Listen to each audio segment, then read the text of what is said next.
hope that you survived yesterday and you didn't have brain freeze last night. So it's Sunday morning. Thank you for joining me. I want to talk a few minutes to extension of that rant that I was just on about being a servant leader.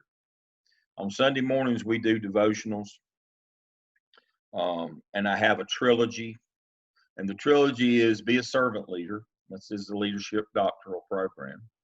Live your life with integrity, and that speaks to what we talked about all day yesterday.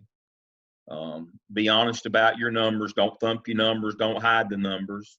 Don't use your powers for evil. Use them for good.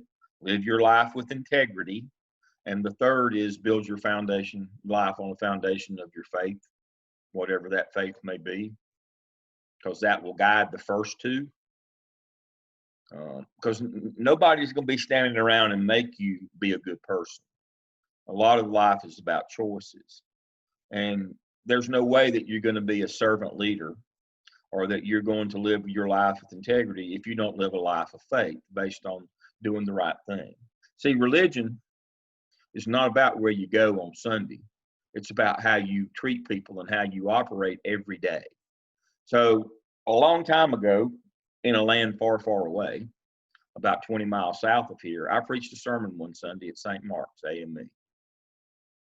And it was kind of like the fellow that was, had the congregation going until he said, we're going to quit making that and drinking that white liquor. Well, I had the congregation going until I said, what I need, I was a high school principal in that district, in that area at the time.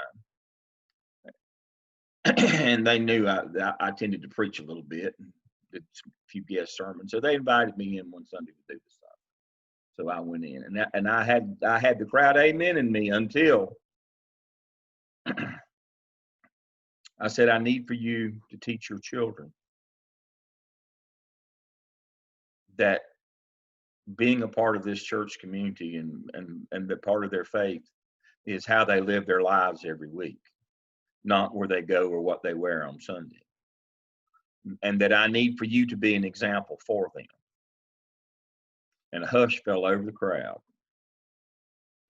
I said that would be more. They wanted to, they thought I'd say, could you come to the school or could you tutor or could you do the no. I need for you to live your life as a Christian, not just show up at church. I need for you to live your life as a Christian, what you do and say every day. And expect your children to do the same and follow your example. Ooh-wee. That got too close to home. Not a happy group of campers out of that group. But the notion here is religion is not about what books you read or what you profess. It's about how you live your life.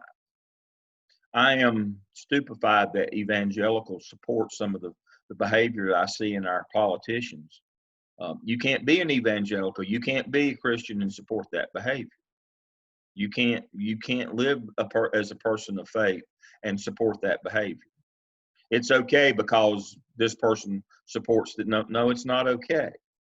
Now, if you want to say I support that person because of their position on this issue, but you can't say I support their behavior.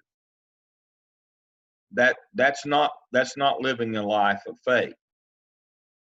Because if you do, you understand that your faith guides how you act in the world and how you treat others on a daily basis.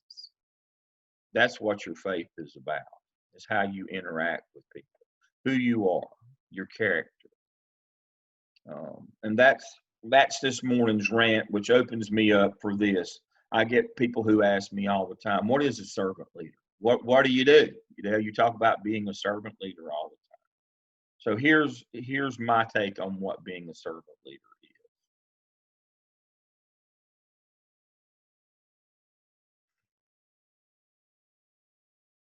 It may take me a minute.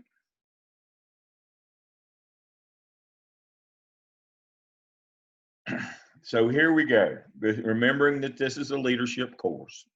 Servant leadership is earning respect and trust of stakeholders by making consistent, appropriate decisions.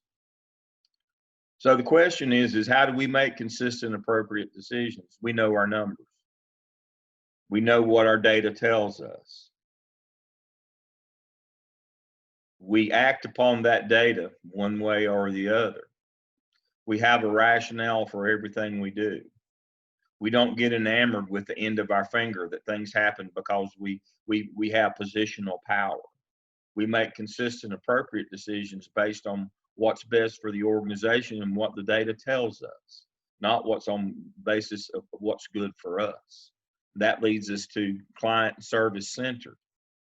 We don't do things because we've always done them or because they feather our own nest. We do what's right for the people that we serve.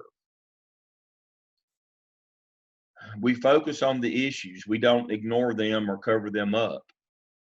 Our data exposes those issues. They tell us who performs and who doesn't. And if we don't have performance metrics, we need to set them. And if we don't have a system for performance, we need to create one. Otherwise, we can't focus on our issues if we don't know what our issues are, if we intentionally hide and deceive so we don't know what our issues are. We avoid personal conflict by checking our ego at the door every day. I'm in charge. I'm the leader. You can't talk to me like that. Any of you follow college basketball?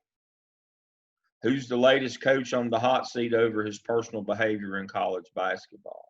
That would be Greg Marshall at Wichita State. Greg, I don't know him personally. I've met him once or twice through a mutual friend, JD. But he coached, and the reason why is he coached at Winthrop, just south of town here for years at Rock Hill. But he's now being investigated by the NCAA and by his college over allegations of his personal behavior, all the conflict that he's had with other people, striking a student, choking an assistant coach, punching another student through the window of a car. His acts are pretty egregious. His wife has been banned from most of the arenas that his team plays in over her behavior. If it's possible, she's worse than him. But he lives his life through a series of conflicts. That's how he defines himself. Don't you know who I am? And he's in a constant state of personal conflict. I don't know what the resolution of that will be. I pray for him and his institution, but he is an example. If you read that online, Greg Marshall, he's an example of being self-centered and a person who looks for personal conflict every day. This is what it looks like. Striving to be impartial with judgment, empathetic yet fair. Striving to be impartial with judgments means that we know our numbers again. And we know, and if we don't know, we ask, we go out and we find what our numbers are. And we let our data guide our decisions. And that's what impartial means.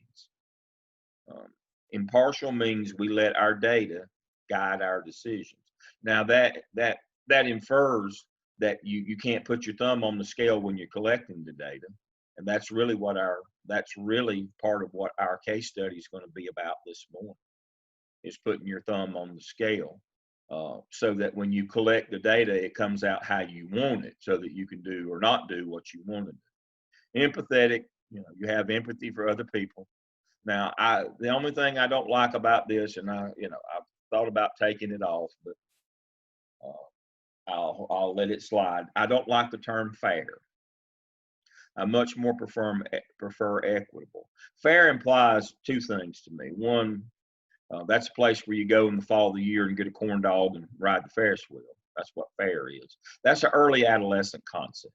For those of you who've ever worked around middle school or had middle school age kids, you know that they're just possessed by the notion of fair. that everybody gets the same. Well, that's not equitable. Each one to each one to what they need is more important. So as long as we understand that fairness in this perspective is we try to be fair to all. That doesn't mean that we give everybody the same. Courteous, respectful, and willing to listen. Responds to issues in a timely manner. Positive and approachable. Open to changing new ideas, and most importantly, do as I do, not as I say.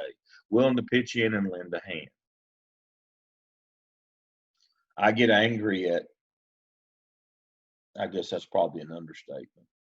I get angry at one of the groups on campus on a regular basis that enrolls new candidates in graduate school. It's only a 3-person department. But only one of them, excuse me,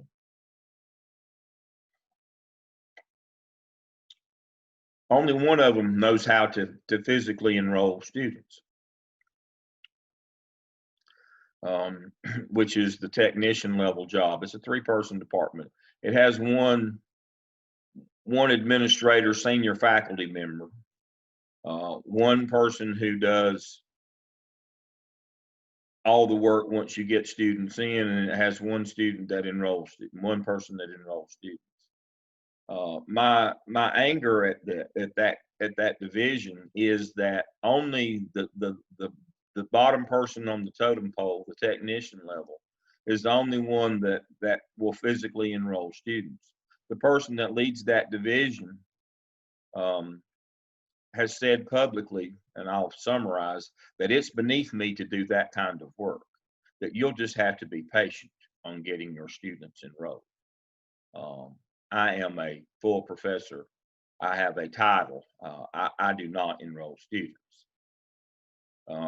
And so each semester, we're 1 or 2 weeks into the semester before we get our new students enrolled. And then we don't understand why our dropout rate is so high. Students come in late and behind, and guess what they do? They're overwhelmed and they drop out. Angela knows that first semester, how overwhelming it is, and so does Don. And could you imagine being 2 weeks late to your first class when you've already missed a turn-in deadline for your first task for your portfolio? And so it's not like these people applied late. We just didn't bother to get them, and they were already been admitted. We just physically didn't get them enrolled. And the person that leads that division immediately refuses to pitch in and lend a hand, to do as I do, not as I say. And implies and says, but that's just the way it goes. Nothing I can do. Well, you could enroll. Oh, I can't do that. That's beneath my station in life. And so that's the notion of servant leadership. That's my take. Here is in our Sunday devotional. Here's some thoughts on that as well.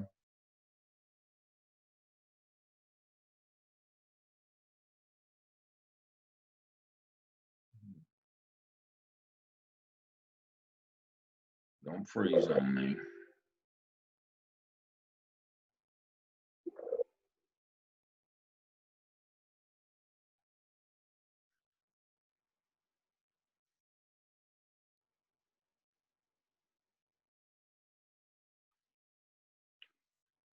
One misconception about servant leadership is that they're weak.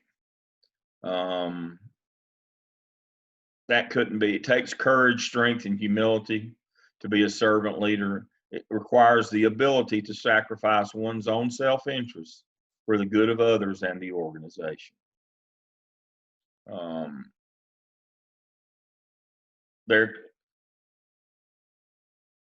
And so in the end, and this kind of concludes my rant on this for this morning, in the end, servant leaders understand that your first job, your first and most important job in any organization is to keep that organization alive. Let me say that again. Your first and most important job as a leader in an organization is to keep that organization alive. And that means that you have to put the interests of the organization above your own self-interest. And so, in a nutshell, that's what a servant leader does. That's what a transformational servant leader, inspire and motivate people, does that a transactional leader, and you've all had this in 730 and 732, that's the difference between them and a transactional leader that works on the basis of punishment and reward, that works on rewarding their friends and punishing their enemies. That's the difference. The servant leader is focused on the organization as a whole, the client system, the good that we do for the people that we serve. And when I say you're focused on keeping the organization alive, you realize that sometimes that those ends are diametrically opposed to your own self-interest. You have to be the person that stands up and says, wait a minute. We shouldn't do people this way. We can't continue to operate this way. We're losing money. We're losing clients. There's a reason why. We aren't performing. We've lost our focus on service, and now we're focused on self-interest. This is the data that show that. You have to be that proverbial fly in the ointment. That has to be you. That's your job as the leader, to be honest, to be realistic, to tell the truth, not to hide things that aren't good, not to deceive people by using process variables that don't have anything to do with outcomes as measures of success. Look how many applications we got. How many of those were converted into actual dollars, students showing up? We don't want to talk about that part. Look how many applications. But look at this. They do the what's behind this door, that door, look at this. And so that leads me to the last part of this. Why don't people change? Why do people who get into leadership roles, and most everybody who does, comes in as a transactional leader? Because that's all you know. That's where you are in your own development. You don't have the positional power, the cachet, the resume to come in any other way. So most everybody that comes into a leadership role comes in as a transactional leader.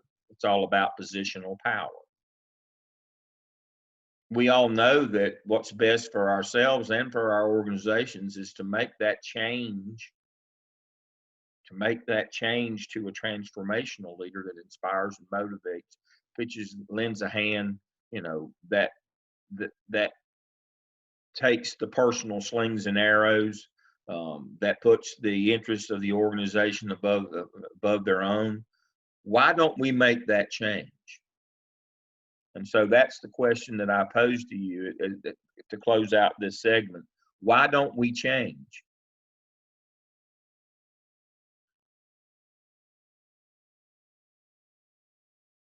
Somebody, anybody? Fear. Fear? Being uncomfortable. Being uncomfortable, being fearful, fear that people will reject you, and fear that they won't believe you, and fear if you give them autonomy, they won't do the right things, or they'll turn it on you. Fear that people won't accept you or won't listen or believe your data when you try to help them. That fear encompasses a lot of things. And then, so I think that's kind of the key, is fear. Kim, you got something? I was going to say what Donald said about the comfort level. Yeah, becomes uncomfortable. Now, I have behind me here about 8 or 9 houses back out the main road here in our neighborhood. John Petroselli lives. John I think he just got promoted to full professor at Wake Forest. He's in the psychology department. He is a nationally renowned author. Some books and articles he writes for popular, for, I think it's, what is it, Psychology Today or Popular Science. He does a lot of research in this area. Now, his argument is that our brains are wired that way.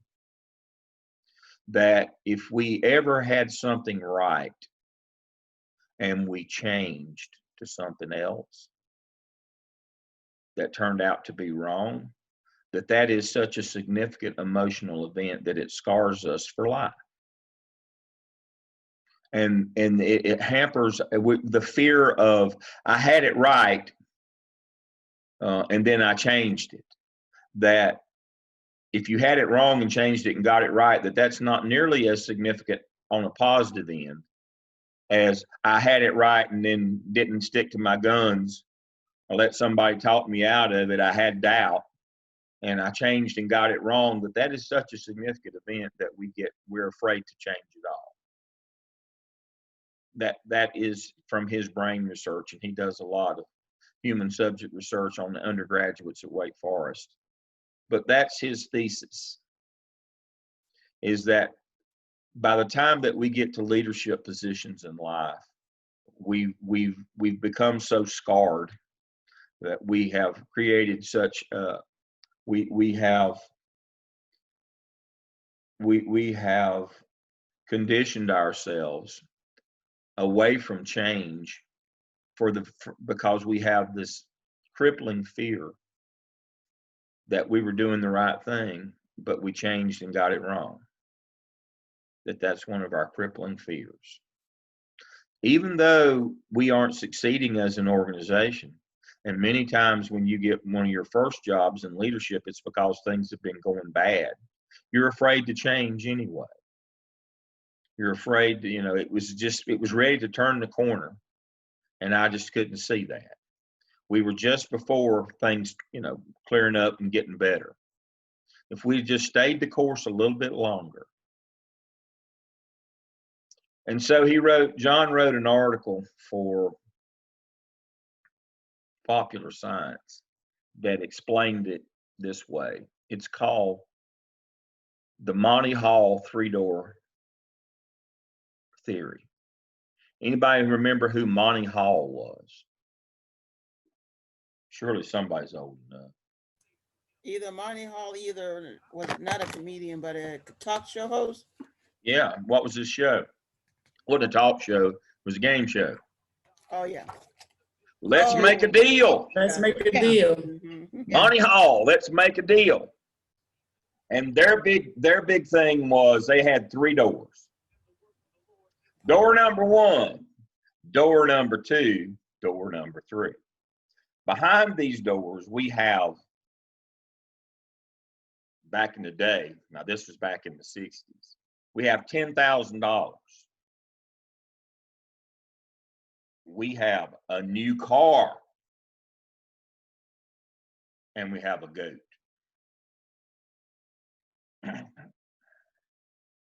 You can have behind what's door number 1, door number 2. You pick. You've got a 1 in 3 chance of getting the new car. You've got a 1 in 3 chance of getting, I misspoke, $2,000. Remember, this is back in the day. Of getting $2,000, which is a pretty good price, especially back in the day. And you got a 1 in 3 chance of getting the goat. All right, so Donald, we'll start out with you. I'll make you the guinea pig this morning. What's it going to be, Donald? Door number 1, door number 2, or door number 3?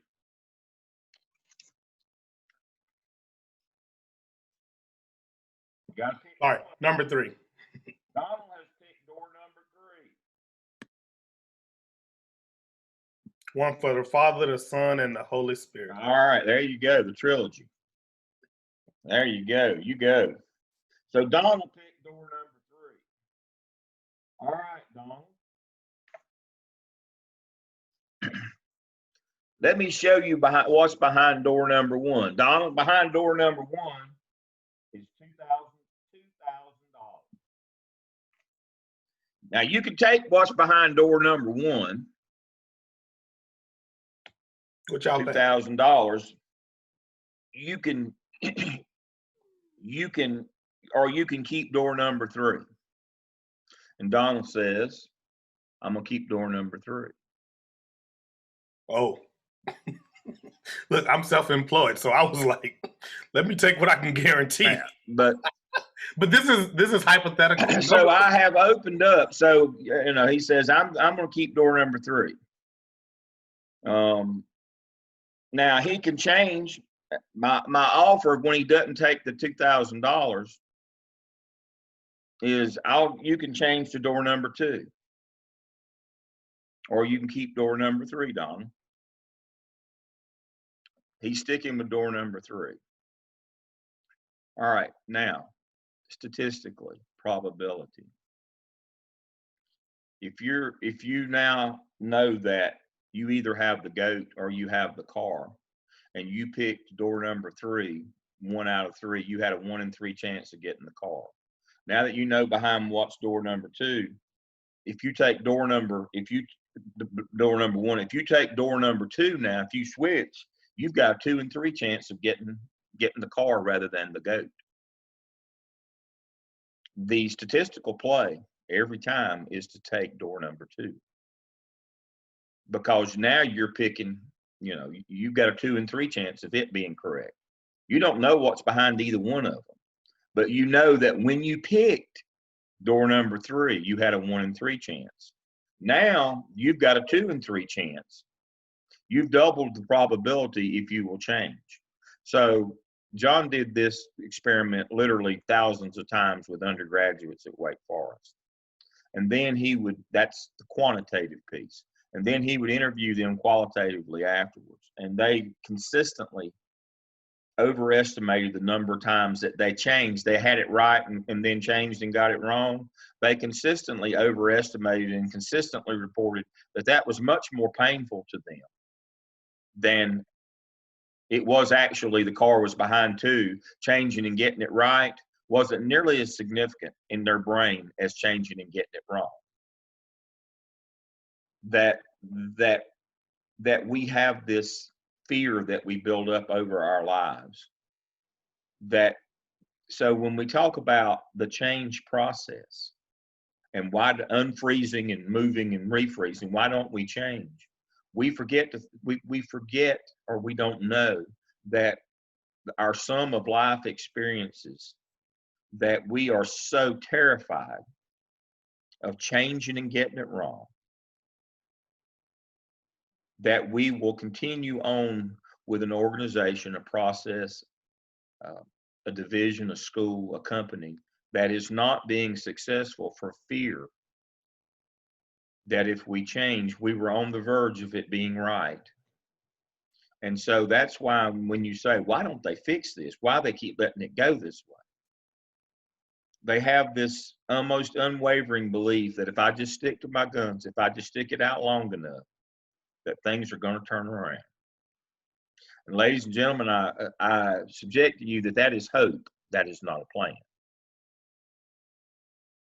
The whole notion of this course is for you to know your numbers, to know what's real, and to be able to change and make decisions based on that data.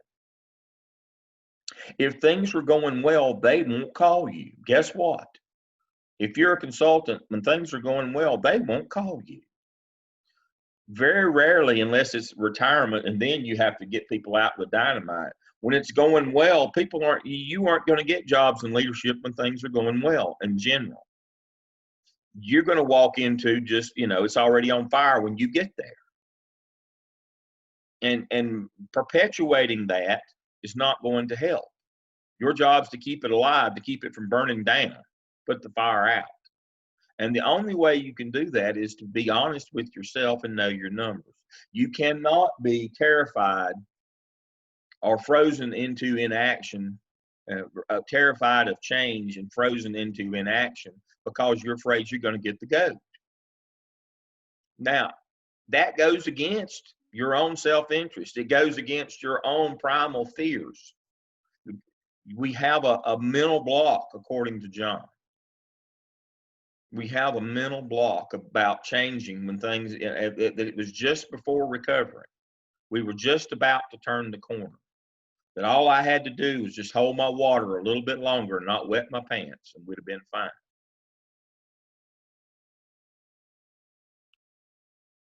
You got to know your numbers. You got, the only way you know when to hold them or when to fold them is you got to know your numbers. And you got to be honest with yourself about your numbers. And if you don't have your numbers, you got to devise systems to get your numbers. Mm-hmm. Dr. Lamb, what's the name of the article again? The Monty Monty Hall. Hall three-door theory. You can Google it. John Petroselli, Wake Forest University. John's a good fella. His wife works there as well. They are wonderful people. They're the odd couple, though. But I think the world of them. And so,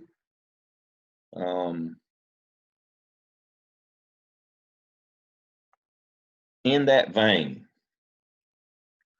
yesterday's case study was about, you got to know your numbers. You got to be able to plug them into the people who need them, and you got to be honest about them. And you can't have one set of numbers for one people and one set for the other. You can have different types of numbers, but you can't cook the books. You can't have two sets of books. Now, today's case study, which we're going to go into, we're going to do that, and then we'll get to Salcon again. I told you we're going to move things around a little bit. Today's case study is about how you can put your thumb on the scale, and how you can make things look better than they really are. And it's very simple. You know, the first way people cheated on tests, you know, the adults on tests in the school business, was they just got together in groups and started erasing answers and bubbling the right ones in. Well, that's too many people involved in that conspiracy. And then we started manipulating things like taking the test and making study guides out of it. That was the next way. Now, we have politicians and others that are seeking to actually manipulate the test itself. And that's what today's case study was all about, is that wasn't a test, it was a survey. And there was nothing wrong with the questions on the survey. The questions were fine. If any of you watched any of the previous videos, which are posted online, you got this one. So what was wrong with the instrument in our case study today? And let's go to that. Share screen.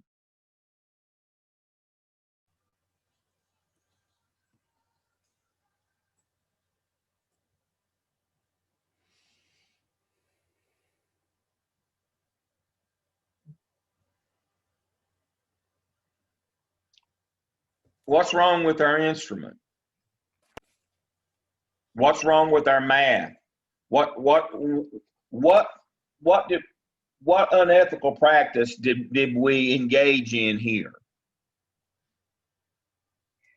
Well, I'm not sure if this is right, Dr. Lamb, but based on what I heard you say yesterday and just looking at some of the videos, you made a statement that this organization really, in my opinion, just did not want to hear the truth because they used a 5-point scale. That is correct. When they should have used a 4-point scale. That is so correct. We're looking at the Likert scale. And so if you're looking at this 5-point scale, and that's what I was going to explain with my group, right, when we present, that you're you need to force these individuals by using that 4-point scale to say, I agree or disagree, as opposed to saying neither agree or disagree. So you're not really getting what are you hiding? You don't want to know. You don't want to know. So That's exactly what I right. kind of We don't want to know. Yes. So your first clue in this week's case study, your first clue is that your qualitative and quantitative don't match. The methodology, yeah. Yeah, that should have been your first clue that something's wrong. We're doing convergent design. We're collecting our quantitative and we're collecting our qualitative. And then when we do the convergent, when we look at them, it's kind of, we come down and then it's kind of V-shaped and we put them together. When we put them together and look at them, you know, in the convergent design, they tell us two different stories. Mm-hmm. And so which one of these things can we discount and discredit the easiest? That's the qualitative piece. You know how people are. It's harder to discount the qualitative piece. I mean, the quantitative piece that are numbers. It's hard to dispute numbers. And so what we do is we manipulate. So that's kind of the basis of what we're talking about. A servant leader does the right thing for the organization, but you got to know the right thing to do. Otherwise, you won't inherently change, because we have a predisposition mentally not to change already, that we have to fight that start with. And when our hard numbers don't tell us a story, it's easier just to stick with the status quo. You know, people say, well, you know, if I'd known it was the right choice, I would make it. You know, I didn't fix this, or I didn't address this because I didn't know. Well, if you want to know, you ask. You know, you don't do something like this. Now, if you were a consultant, and you were given this data when you walked in, what would you do?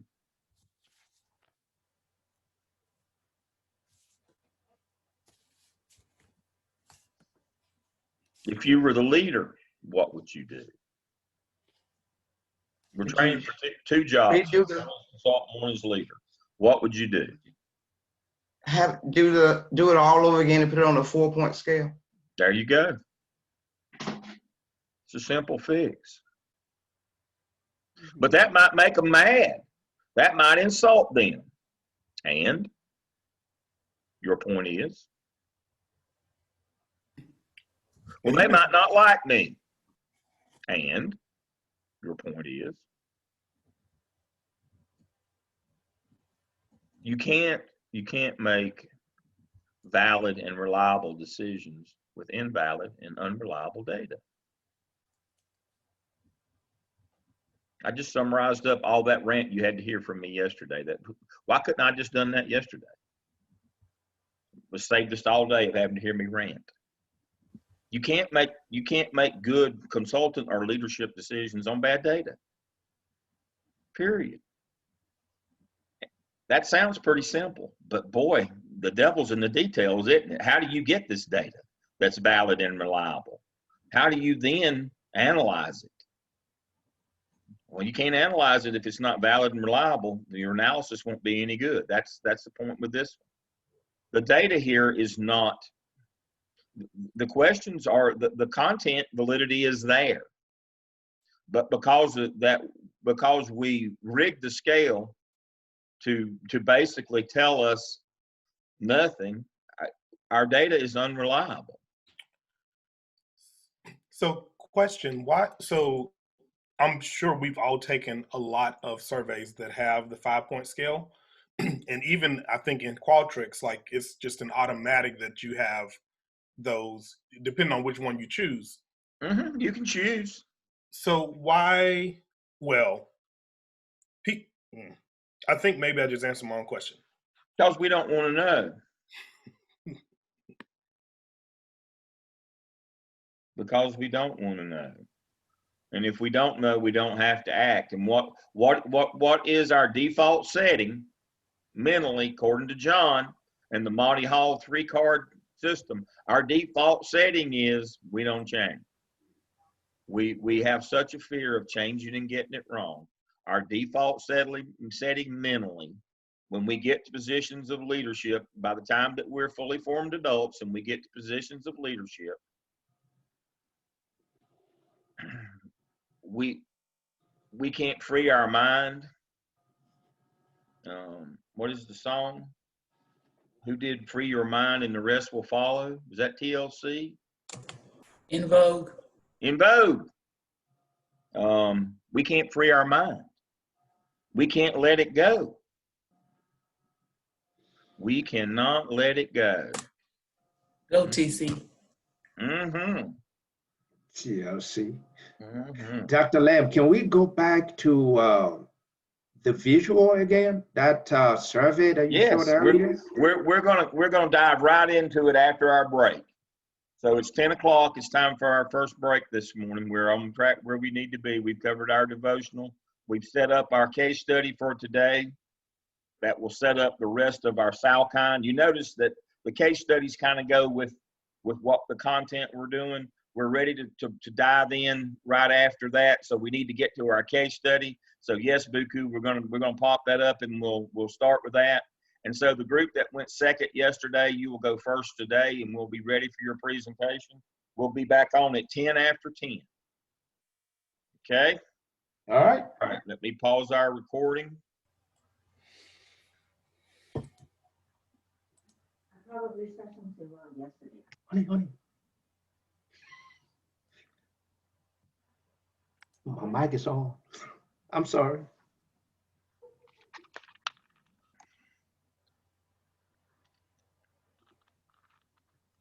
Okay, please open up. Do you see me? Do you see my? Yes, we see you. Great, thank you. Let me close that door.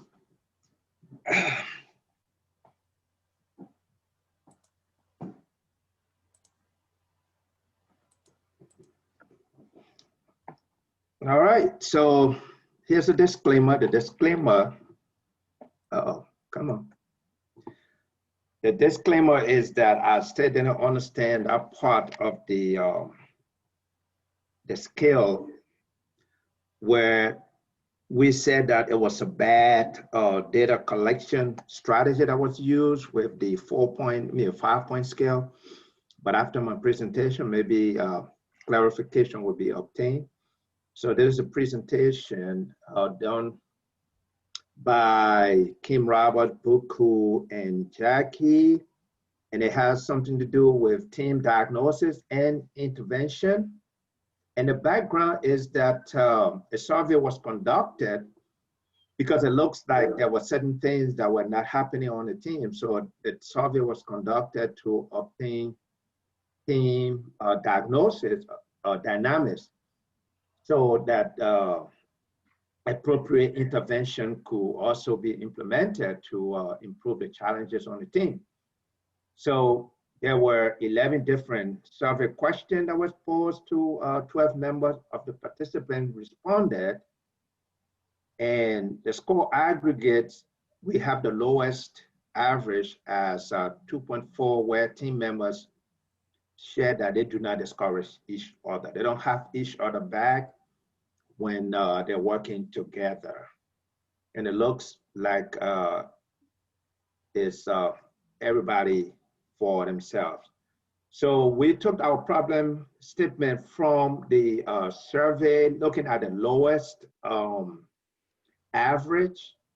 We decided that because the team members do not encourage each other to do their best to handle conflict openly, we felt that that was a problem statement. And there was a central issue on the team, and the team dynamics were really not gelling very well. And secondary problems, we look at team members lack job satisfaction, and the team members were not proud to be member of their team. And that is a setback for any team where members on the team don't have each other back and they're not satisfied with their job, and also they don't feel proud to be a member of the team.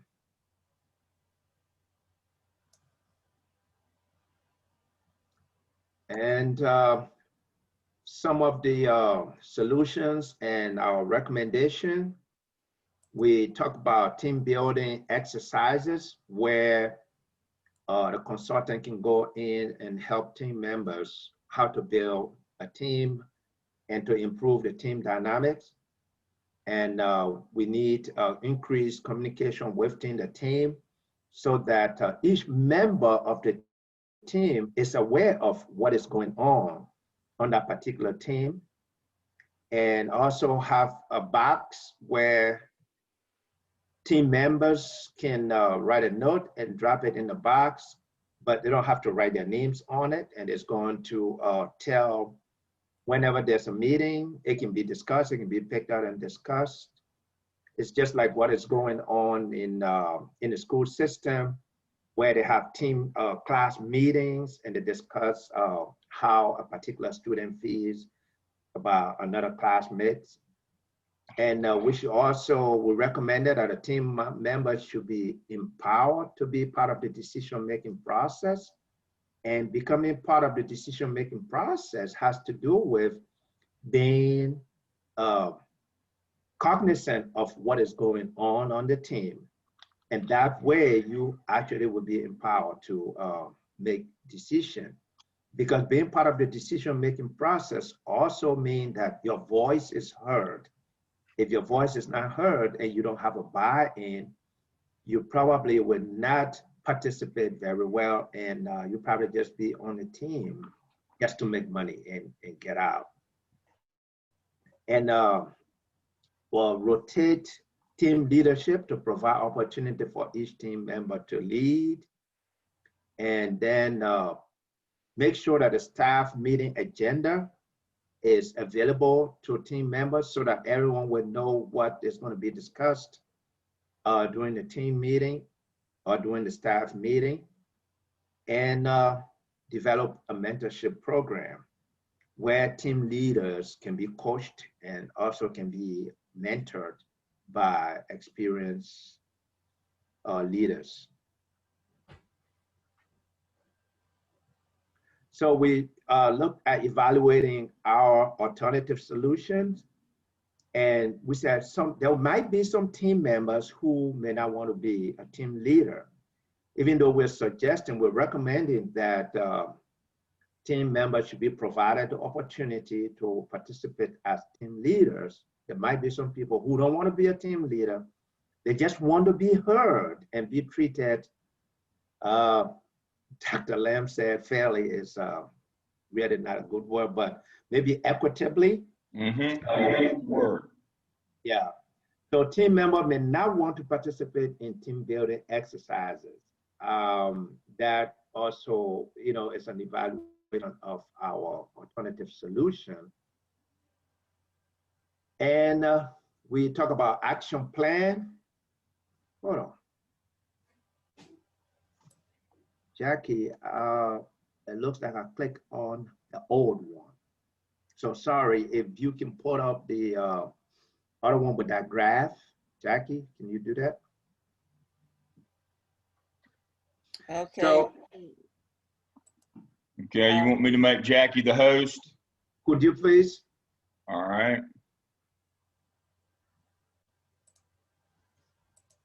This is the old one. Okay. Jackie is now the host. Okay. Sorry I'm about share that. my screen. This will start. Okay. And I need to get out of here.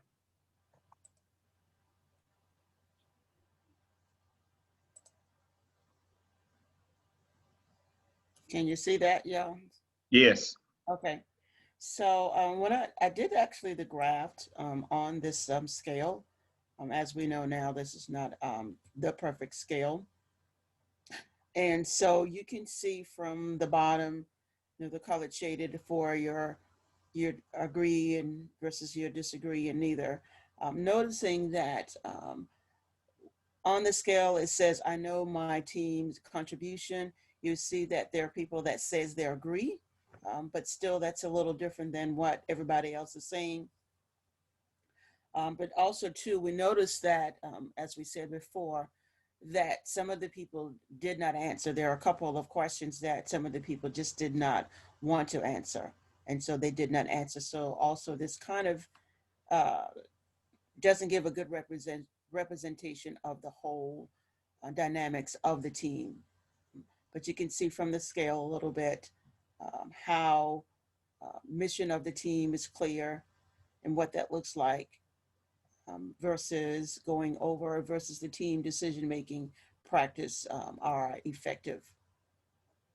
So just give you a few seconds just to look at that and see if there's any questions you may have. And this axis states the the scoring, kind of gives you a little scoring. So that is okay. Any Could you go questions to- on that scale?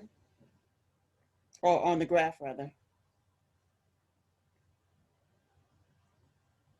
Okay, I can stop sharing my screen. Jackie, I think we need to stay on you because yours is the current PowerPoint. So Okay, let me go we back. need to stay on yours because I think there was a couple more slides that we needed to show. So we may need to stay on yours. Okay, let me get back to that.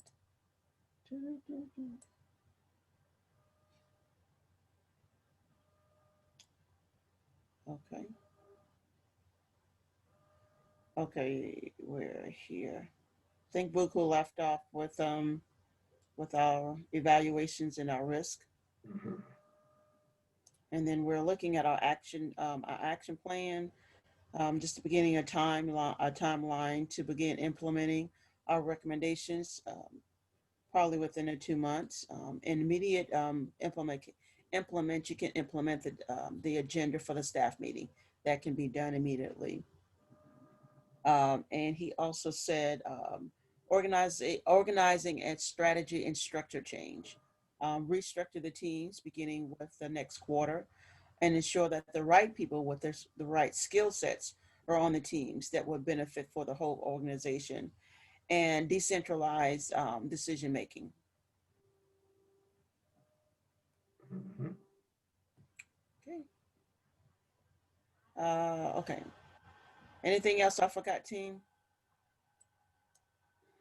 No, that is the last slide. Jackie, go up. I'm sorry, because I think we had a risk slide. There you go, right there. Okay. Sorry, our risk for evaluation, if you don't put these things and implement some of these things, you continue to have low productivity. There's inefficiency as far as meeting what your goals are and expectations. And some team members, I think we said that team members don't want to be leaders, but and then some teams members may not want to participate in a team building exercises. Because usually at this point right here, some people are just, so to speak, done. And it is a whatever, which I don't like to use that term, whatever. And some people could be at that point of whatever. And last but not least, I'm sorry we didn't put our reference. So our reference did come back from some of our previous books. So those are some of our references.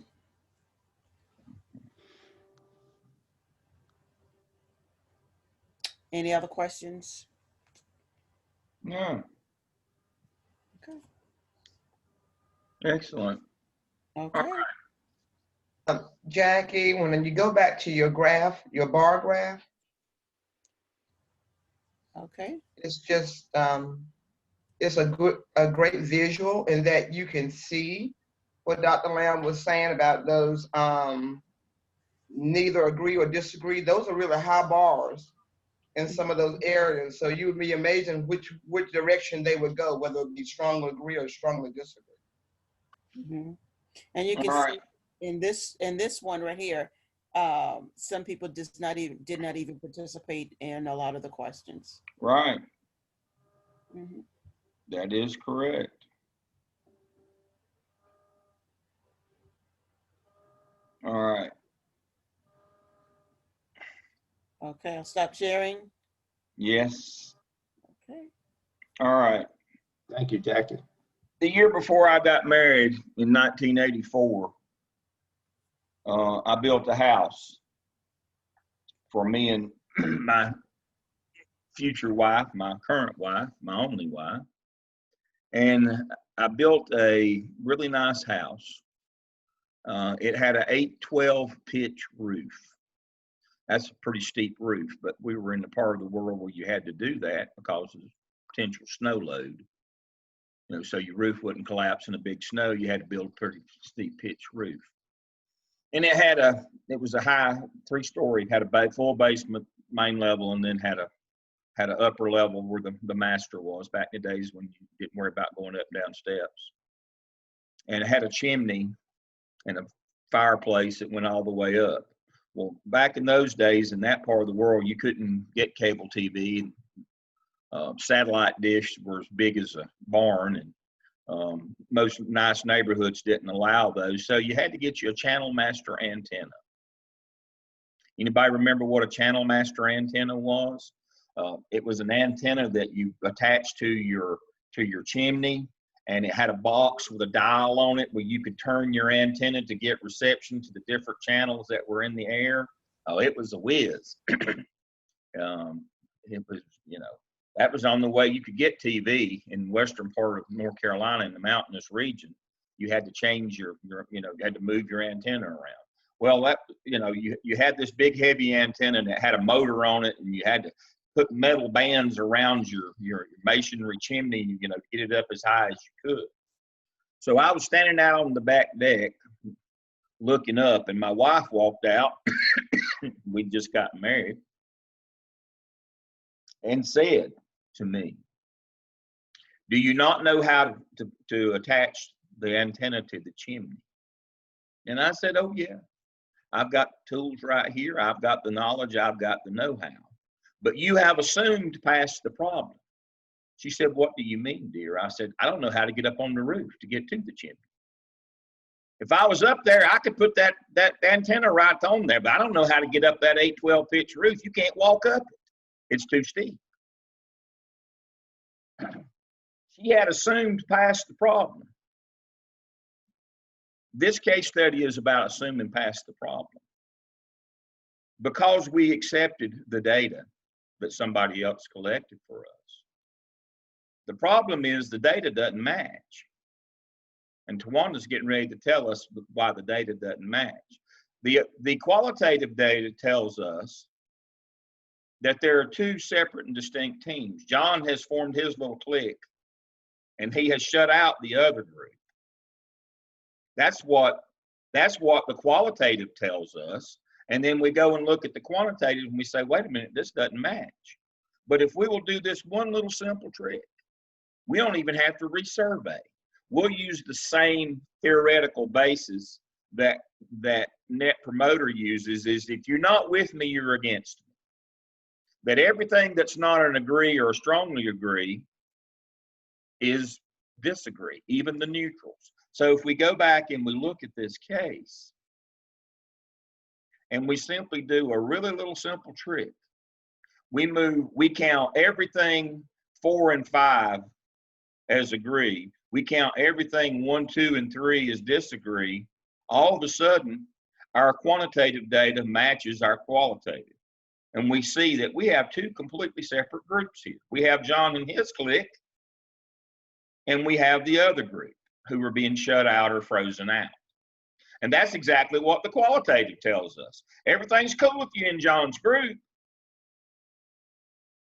What the members of the team are doing. The opposition group, you got the loyalists with John, and then you got the opposition group, the Hatfields and the McCoys, the Catholics and the Protestants, whatever terms you want to use. We don't support each other. That's because they don't. We don't know what's going on until John makes decisions announcing them. That person's in the other group. John's a great leader. That's one of his team members. John's folks say we're a high-performing team. Well, you aren't, or we wouldn't be here. This is a fine team to be on if you're in John's team. Otherwise, you're ignored. The qualitative is clear that there's two different teams. As soon as we count disagree, strongly disagree, and neutral, we see that's exactly what the quantitative data says. That's the problem. We've got two team members here. I mean, we got two separate, distinct teams. We don't have one team of 12. We've got two teams of 6. That's our problem. We assumed past our problem, and our first clue was our quantitative and qualitative didn't match. I submit to you the reason why generally that happens is we don't want it. We don't want the numbers to come out any other way than that. So when we do net promoter score, you know, people who would promote your program, if they're not a 9 or a 10 on a 10, you say, well, Dale, that's a 10-point scale. But yeah, but if they're not a 9 or a 10, we count them as everybody else is against us. If you're not with me, you're against me. There is no neutral. If you don't agree and if you're not actively participating and working for the group, then you're either working actively against it or you're dragging, you know, we just have to, you know, hit and drag Bob. We have to drag you along with us. And so that's the first thing. So I'm going to let Tawanda's group expand on that. Who's going to share their screen? Donald. Donald was the host. Donald, you are now the host. I'll stop my video. There we go.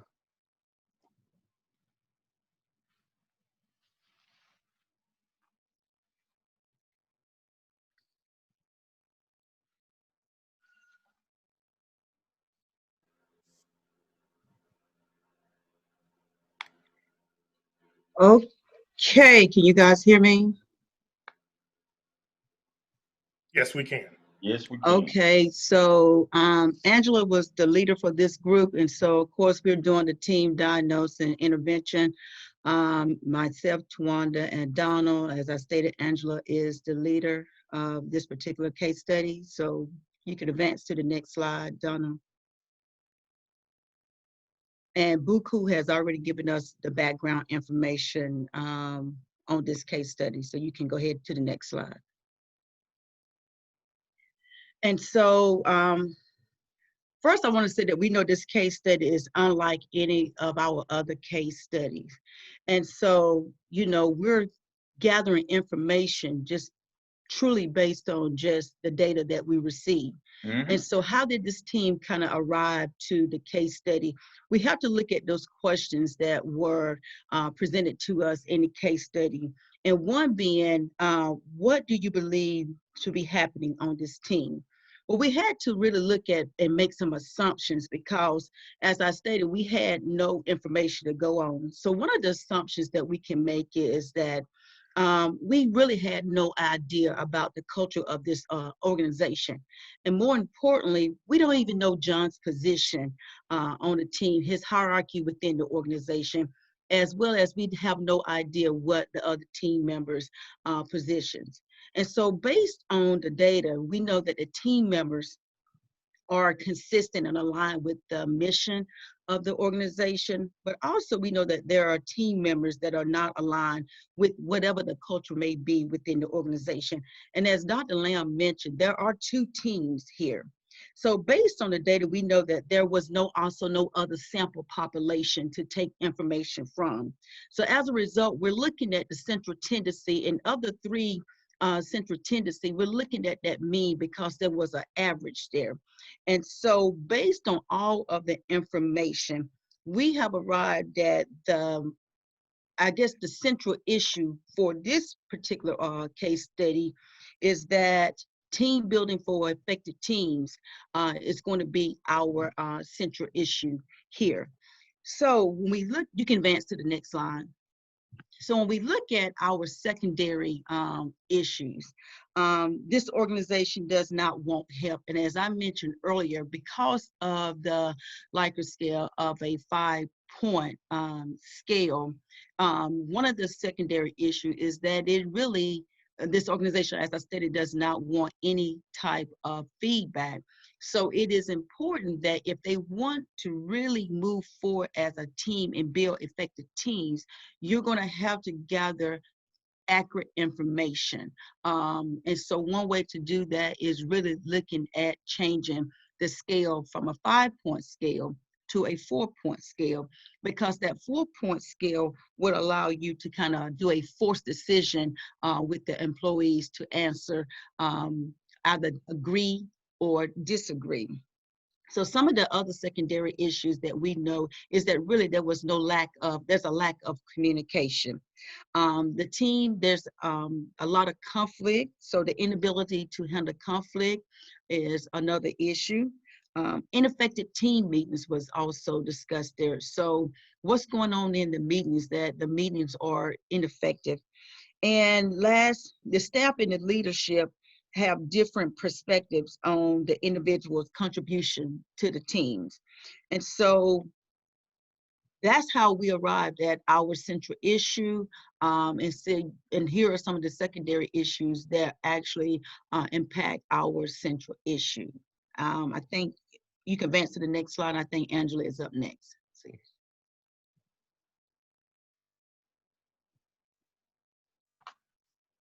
In the research to justify the information we put in was based on some theories and research. And I won't bother to read those, but the Dennison book, Duprin, and our other texts, and just talking about and looking at stages of team development, the forming, storming, norming, performing, adjourning, and the next steps. So we looked at some types of alternative solutions, and they involved involving everyone in the decision making, the anonymous and small groups, and everyone, just being neutral. Create strategies to build relationships with team and with large organization and leadership, and not be in cliques. Create an atmosphere of trust. Create social events outside of work experience and one-on-one check-ins, and make sure when you do those out of work experiences that is inclusive. Create positive work environment. Implement rewards and incentives to create attention to negative aspects and positive. Hopefully we'll turn it around and hire a new manager. And the recommendations for evaluation, number 1 was to review and analyze the baseline data, considering the reactions and what members think of the potential solutions, and create a team captain to help address and assign staff to team that aligns with their experience. Assess the levels, number 2, assess the levels of involvement. From the initial baseline data, create interview questions for the team and use the Clifton strategy, the Strengths and Dennison Culture Survey. The third thing is to qualify and create a shared team vision, mission, and goals. Form a retreat, allow input to create and to connect to the larger company's vision with the majority of the team, which the majority of the team would understand. And the fourth thing is to observe and document the work quality and personal growth, and do this based upon the retreat, coaching the leadership, providing feedback to the organization with the agreed upon goals for each quarter or month. The possible solutions: engage in conflict resolution strategies by avoiding conflict, compromising, competing, collaboration. Develop and implement effective ways to communicate. And it's just not one-way communication, but two-way communication, where it involves both not just talking, but also listening. Engage in shared decision-making strategies, like I just said, talk and listen, and focus on behavior, not the personality. Identify points of agreement, follow through with the plan, and build upon success. And when I look at the focus on behavior, it takes me back to pre-kindergarten. We would tell the children to use your words and let them know how you felt based upon the behavior that they entertain, not based on the child's of how, whether they like the child or not.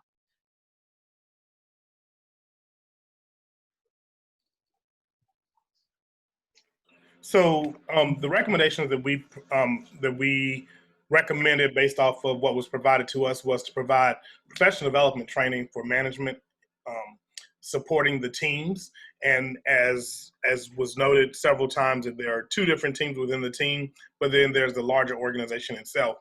And so developing those professional learning communities, which would allow people to have some smaller groups, which will also potentially allow people to get to know each other a little bit better, and to help to make more inclusive decision making, whether it's smaller or larger.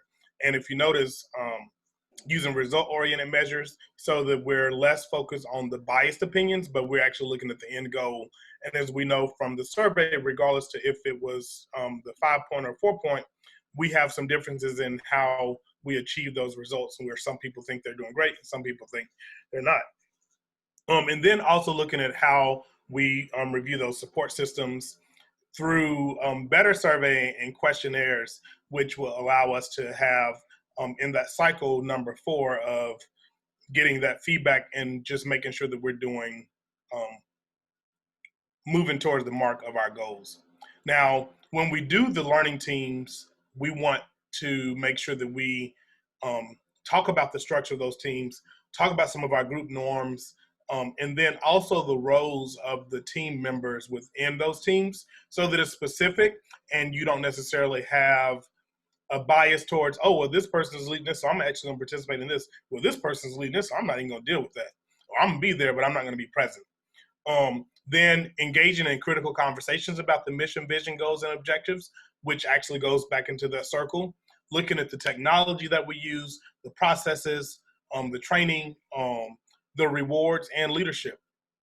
Because it's important, if you're getting this buy-in, to know how everyone thinks and feels and allow them to be a part. Otherwise, they won't necessarily participate or engage. And then as we participate in that group decision-making, we will, of course, have people to brainstorm ideas, and whatever mechanism was chosen. Brain writing, it's actually stopping during the meeting and allowing people to write down ideas, using whether it's sticky notes or a text system or what have you. And then a normal group technique for structured discussions, so that, again, that conflict that we saw on both sides can still sort of be mitigated through anonymous voting, so that people, even though people may feel like they're going to know how people will answer, over time you will see people be more expressive about who they are, and then you can actually move away from that that voting. And so within our so what we have in our timeline / action plan are 4 different things. And the first thing is John to participate in leadership development training by having a mentor. It may not be the CEO, but it may be someone through conversation that we talk about, of, you know, who John aligns with, or who is someone that John admires, or even potentially recommending a book that he may participate in with the PLC within the other leaders and managers within the company. Gathering feedback from the sessions, which will help us to go set goals, having a retreat. It's so interesting that, you know, sadly, you shouldn't have to go away from home in order to get together. But when you remove the outside world, retreats really help for groups to communicate more, to actually then, after they know each other a little bit more, decide on when those monthly meetings or weekly team meetings are going to be held, and what's going to happen when we look at our goals and conduct our follow-up survey, which is at the end. So as you will see here, again, through 9 weeks, we have some additional time, because, you know, we received this information from just the survey. And so we're going to have to research the company. We're going to interview both John and the CEO about what they noticed review the data that we do have, and assess the levels of staff involvement. And so as we continue to go through week 2, we'll continue to keep John within the loop, but we'll also have a coaching meeting starting with John immediately because he is the immediate supervisor, analyze that data. And as we know from a lot of our other case studies, sometimes you analyze, well, most of the time you analyze that data as you're taking it. And so then then develop questions to interview the staff based off of the data that we have, which we've already talked about already. Making sure that we're transparent about this process, checking in with John about the questions, interviewing the staff about John, and of course we'll have the bipolarization of their responses. However, there may be, just like Angela mentioned, questions about feelings, because through feelings you get understanding, and then analyzing those interviews. Continue to go through that same feedback structure again, having the team retreat development, which is based off of the interviews and the data. Then going back to John again to review the feedback from the retreat, identifying the themes. Hopefully what you'll see here is that John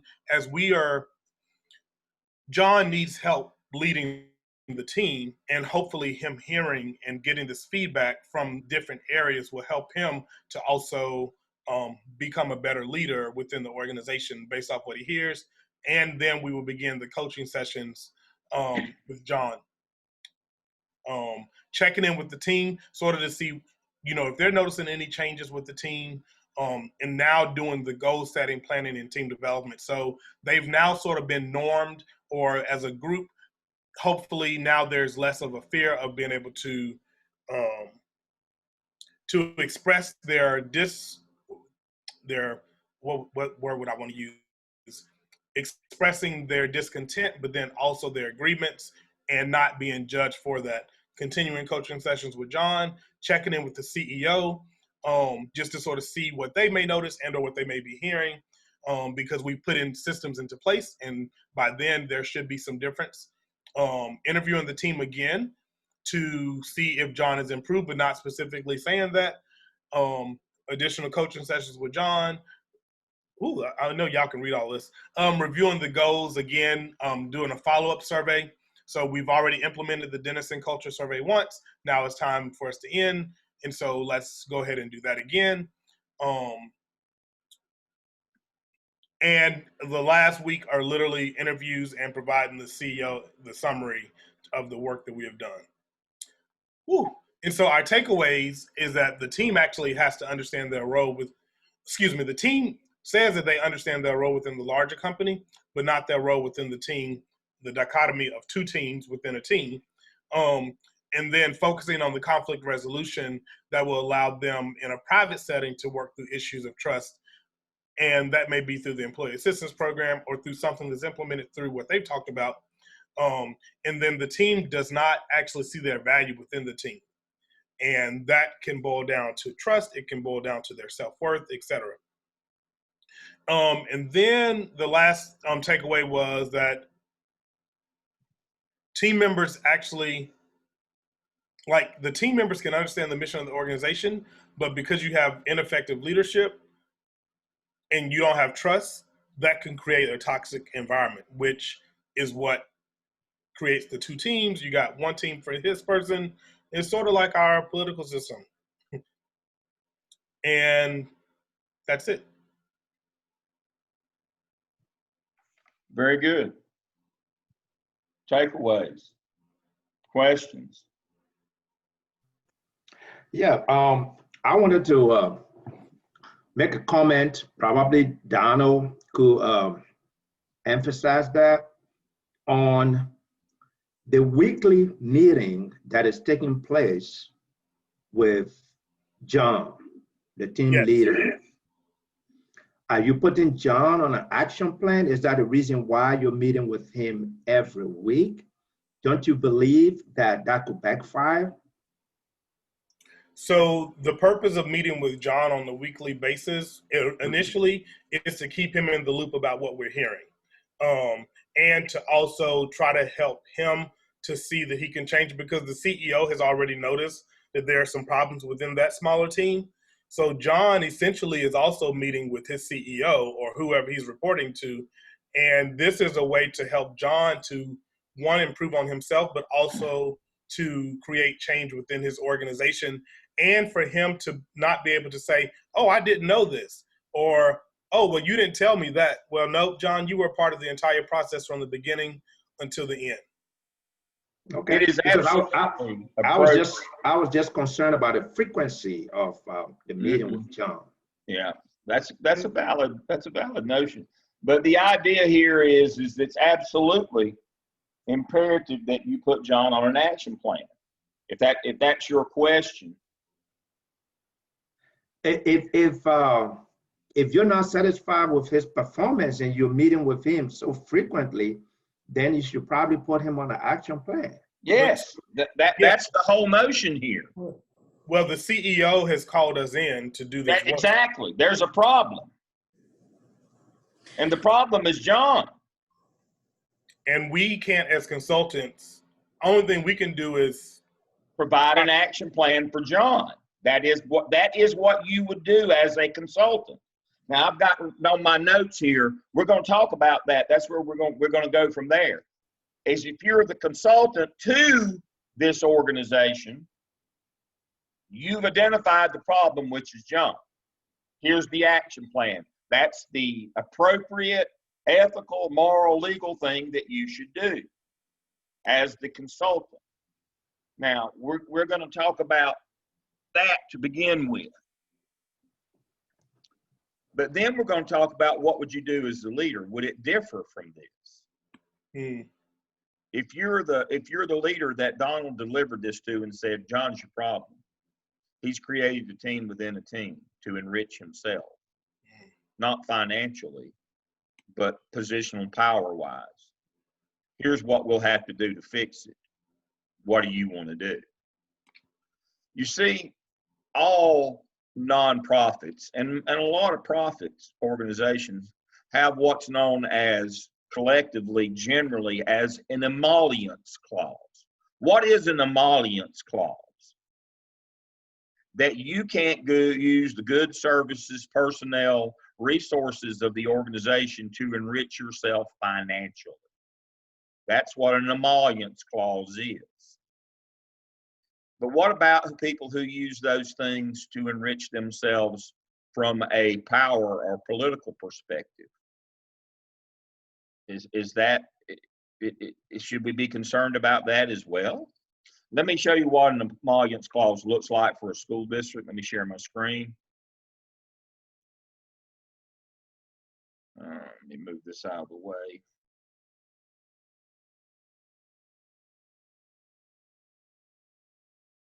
This is what one looks like. This is for Charlotte-Mecklenburg schools. Here are their financial board policies on money, and they have one: employees are prohibited from soliciting customers or clients, or engaging in any private business or service, on or in any Board of Education property, or using Board of Educational vehicles, materials, supplies, resources, funds, or equipment for such activities, including their own personal use, whether during or outside of the regular school hours. And it goes on to further, that kind of summarizes this whole section. But that's what an emollients clause looks like. You are not allowed to use the resources, personnel, people, goods to enrich yourself financially. All nonprofits have that. That's part of their tax exempt status. They have to have an emollients clause. All right. To be a 50, what is it? 503B, to get that status, you have to have an emollients clause.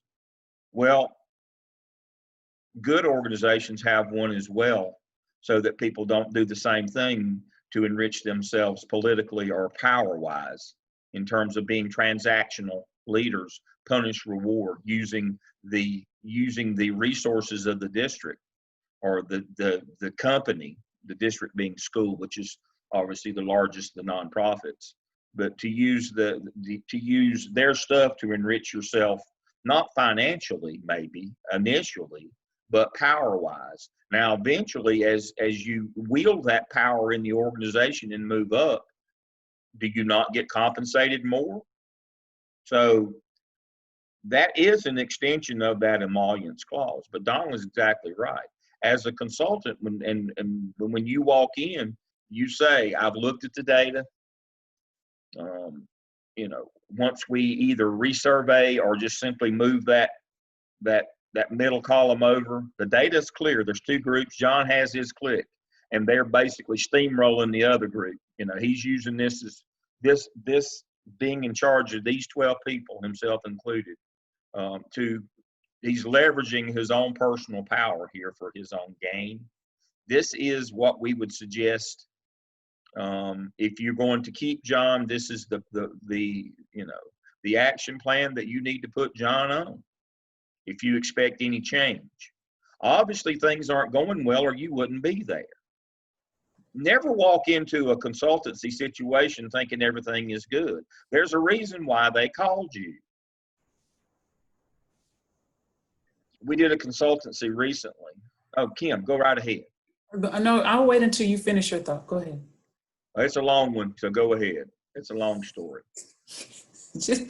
I just wanted to go back to Buku's concern about the frequency with John.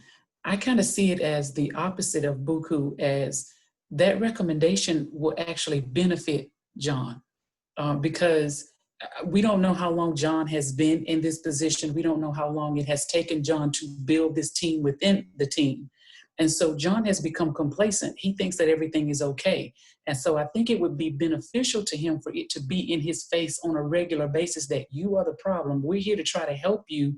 And so it's kind of a win-win, because if either it's going to make or break John. Either John is going to say, well, you know what? I didn't realize this. Thank you for bringing it to my attention. And he's going to get on board. Or it's going to show the team and the CEO that John is not really the person that needs to be on this bus with us, and we need to get rid of him. So I kind of see it a little bit differently from Buku. I think it's necessary for it to be in John's face on a regular basis so that it can either push him to do better or push him out.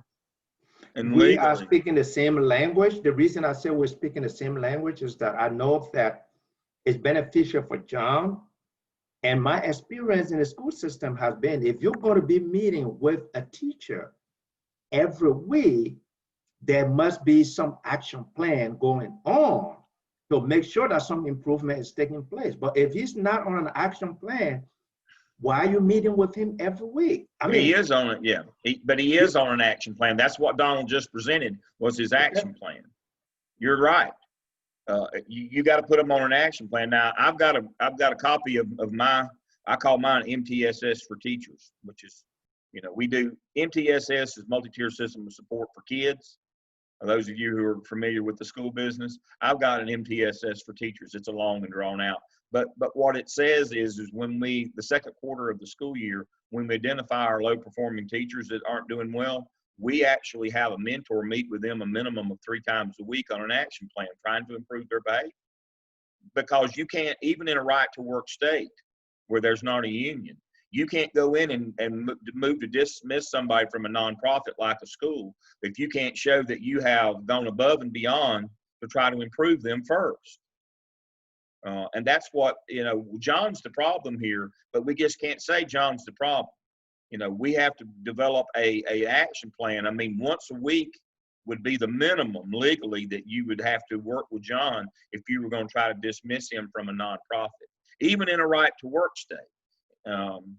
Where workers have very few rights, you still got to show, good faith that you tried to improve John, and that's what he's done. So yes, that is an action plan. That is an improvement plan. And so, yes, we have to work to improve him, and that's what we're doing. But in a larger sense, what we really have to decide up front is are we going to keep John or not? And you need to be honest with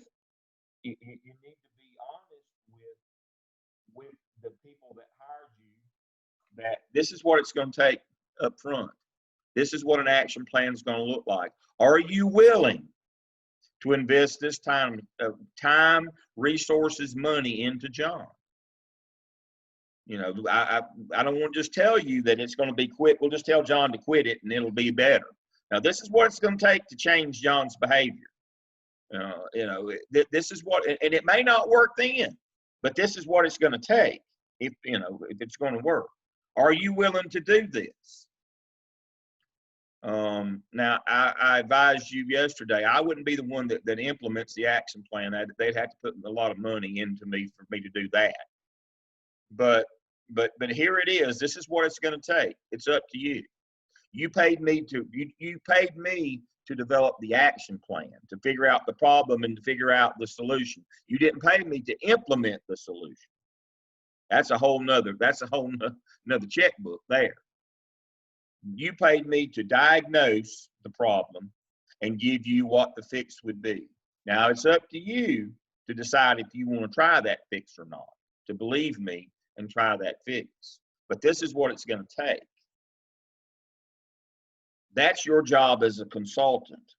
Now, as the leader, and I'm going to put all of you on the spot right now, as the leader, you see what it's going to take.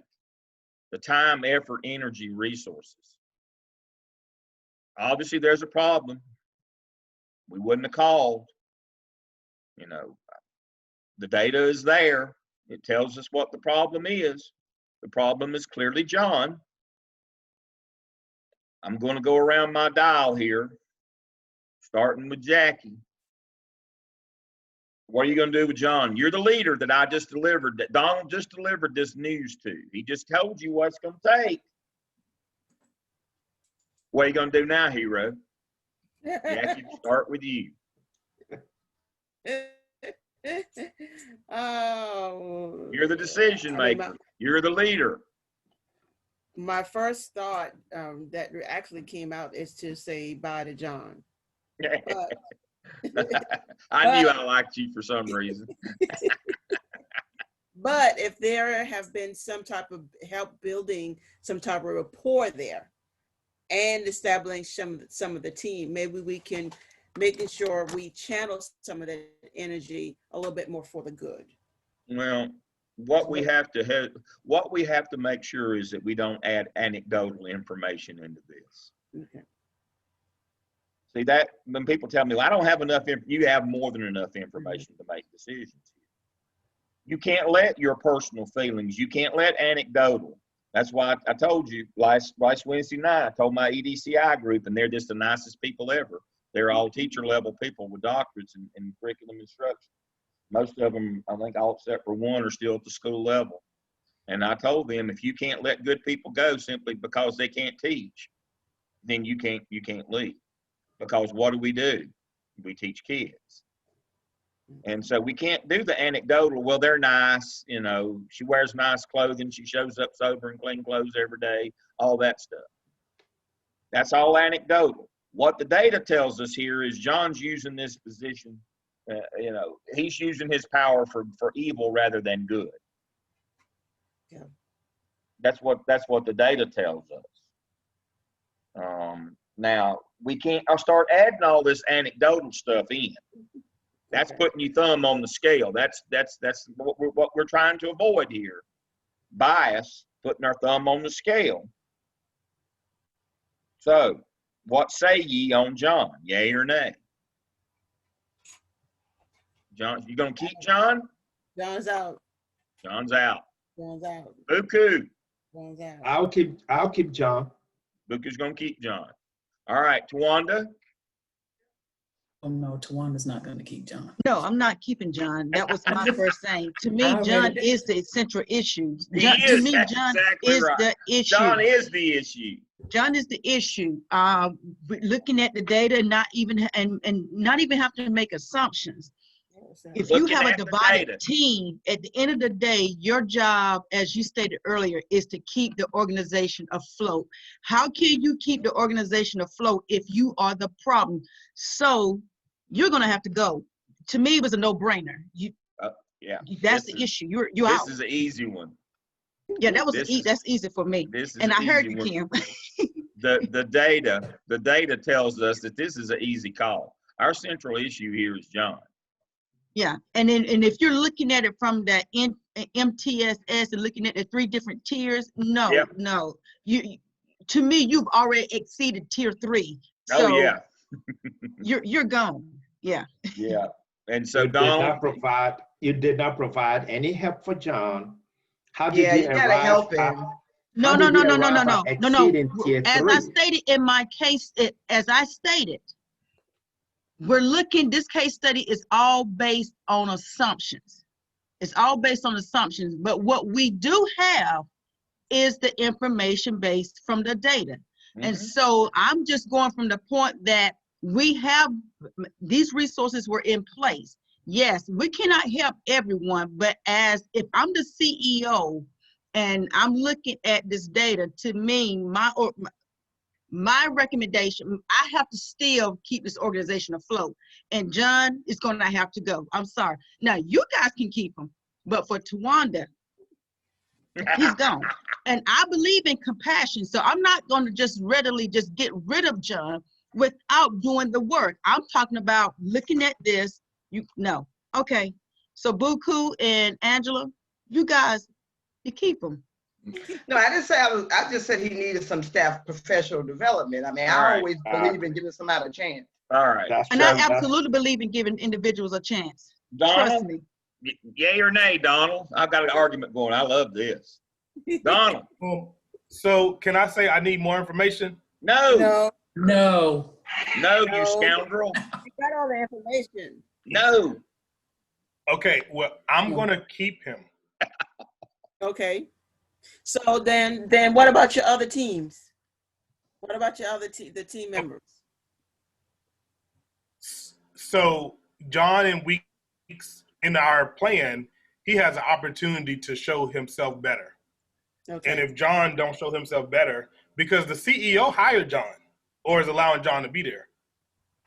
Okay. So I like the CEO wants me to do the dirty work. Well, that's why I said you're now the CEO. You're no Oh, longer the no, You're the consultant. CEO. Oh, Yeah. Your job as consultant is to present the action plan. You're exactly right, and say it's up to you Oh. whether you So get is this rid of well- John or go with the plan. But now you're the CEO. You've changed seats. We'll spin around here, and now we're back. This We're the week- CEO. What are you gonna do now, hero? that was cute. Week 10 and it's not improving. Bye-bye. No, you still gonna keep him. Okay. So No, no, Yeah, no, you're no. still gonna keep him. yeah, you No, still no. So the No, he thing- will be gone. You're going to keep him initially. Yes. And You're gonna go that's through what we're the- you're talking gonna about. go through the- When you're the Donald, you've just switched Oh. seats. You've handed Gotcha. the CEO Oh, your plan here. So- Are you gonna now you're the CEO that gets the Yes, plan? gotcha. Are you gonna put the So- plan in, or are you gonna say no es bueno, no way, this sucks, I'm not Okay, doing so this? because of the bipolarization of the team, yeah, he got to go. It won't be good either way. He won't be able to facilitate a plan. All right, Kim. Dr. Lamb, that was leading the witness. No, I set the criteria. do You cool. led I- Donald until he changed his view. No, No, he no, had no, to no. change his role. He had Yes, to change his role. I did. And see, that's part of what the learning in this case study is data means different things according to what role you're in. The data doesn't change, but what it informs you. Data is supposed to inform your decision making, and as your role change, your decisions have to change with those roles. Ooh. So, And can I say- so that's part of the learning this morning in this case study is if you're the consultant, Donald is exactly right. This is the 10-week plan. Here it is. But as the person receiving that plan, again, you're changing hats here. You're the leader in the organization now. You get that. Do you put that 10-week plan in, or do you say this is too much? And it's the same data, and you've got enough information. But your decision making has to change. You have to overcome some of that mental blocks that you have when you become the leader, to worried about being wrong, and I got to do what's right for the organization and to help the organization. You have two I know. completely different roles with the same data as a consultant and as the leader. I'm John trying to may get you to have- see that. he may have some issues. He may have some personal problems or health issues. He may. So, Dr. Lamb was like, oh, okay.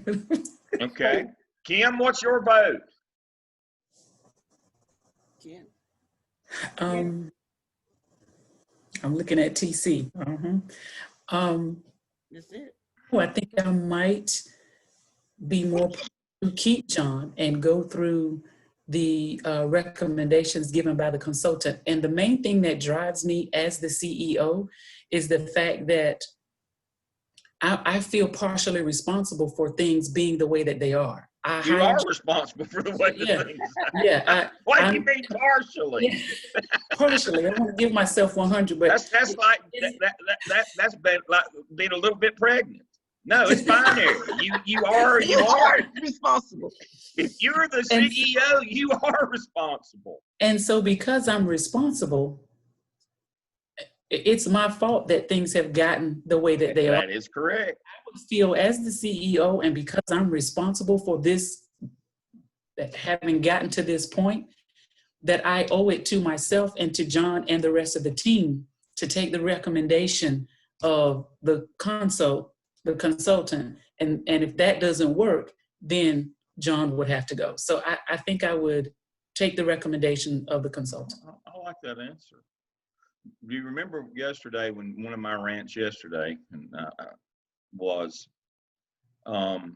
when you are the leader of the organization, you have to make sure that you're making decisions for the organization and not for people. That's the difference between a service organization and a patronage organization. A patronage organization is the people are about themselves and about having a job. And it's not and you lose your service to your stakeholders, what you're trying to accomplish, that becomes displaced. Remember, we talked about goal displacement yesterday. The goal is for me to get a salary and have a place to go to every day so my wife won't give me honeydew jobs. That becomes your goal rather than the actual mission vision of the organization. And see, that's where you have to make that call is that my job is not to keep John employed. My job is to provide service to my client system. Now, I can salve my conscience by saying that I'm the one at fault here. I'm the one hired John, or I assumed John, he was already here, but I'm the one that let it get this bad. But I could also say I'm the one that called the consultant because I recognized that there was something wrong here. And I look at what it's, the cost versus benefit analysis, the cost benefit analysis. Am I willing to put all this effort in and burn up all these resources to the detriment maybe of the organization? Or do I send a message that business is business here, that performance is what matters? If I let John off the hook here, even though whose fault it is, if I let John off the hook, am I sending a message to the organization that says that performance is not what's important, keeping people is what's important, that we're a patronage organization? Or do I send a message that performance matters, that it's not about keeping good people employed? It's I want good people, and I want to do the right thing for them. I want them to be empowered, and I want them to enjoy coming to work every day. But we're not an employment agency. That in the end, that we can't risk losing our focus on our mission vision of the organization, because again, your job is, number one, is to keep it alive. Now, it's hurtful. So that's probably why we have such failing schools then, because that's what we do. That's exactly right. I'm in that mindset. That's exactly. We run schools for the jobs. They are the ultimate patronage organization. We don't run schools for performance. We run schools to keep people employed. And if we ran them for performance, we could get performance if we wanted it. But, it's like making an omelet. You got to crack some eggs. And so my story that leads us up to break here My story is Walmart. So last school year, I got a call from a professor in the business school and said, I'm putting together a team to go over and work at Walmart at the service center. I'm sorry, at the fulfillment center. There is a big Walmart fulfillment center in Cleveland County. I think it's just outside the town limits of Shelby. It's on the west side of town, between Shelby and Bowling Springs, where Gardner Webb is. They have a big fulfillment center. And said, we're going to go over and do some work. They've called us.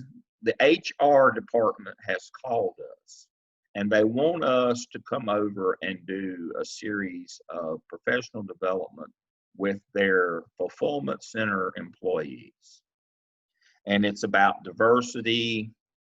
It's about community service, being servant leaders. And they said, we know you do this servant leadership and you look at the data, but we want you to do servant leadership, being involved in community service, those kinds of things. But we're going to do this professional development series. HR has called us because they're getting too many formal complaints about racist behavior, racist language, sexist language, inappropriate comments, inappropriate touching, you name it. This is a warehouse environment. And so they've called us in. They're getting too many complaints. Their EEOC is on them, Title IX. They're getting overrun because of the behaviors, the culture that has developed in this warehouse environment. Now, you understand what they do in a fulfillment center. This is highly complicated and technical, so stay with me here. They take packages off big trucks and put them on smaller trucks. That's what they do. That's it. As complicated as that sounds, that's what they do. So I show up at the appointed time.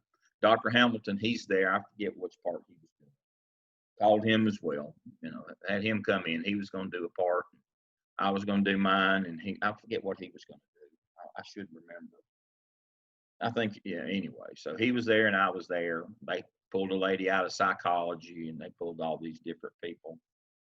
They pulled somebody out of the compliance office, Title IX, and they had this team, that walked in, with our suits on, and we looked highly professional and respectable. And we walked in and we sat down in this huge conference room. Now, these people are just coming off a 12-hour shift, loading trucks like their behind was on fire. And now they've conscripted them. They've got to stay 4 hours for their first training session. So you can imagine they're not the happiest people to begin with. It's a complete disaster already.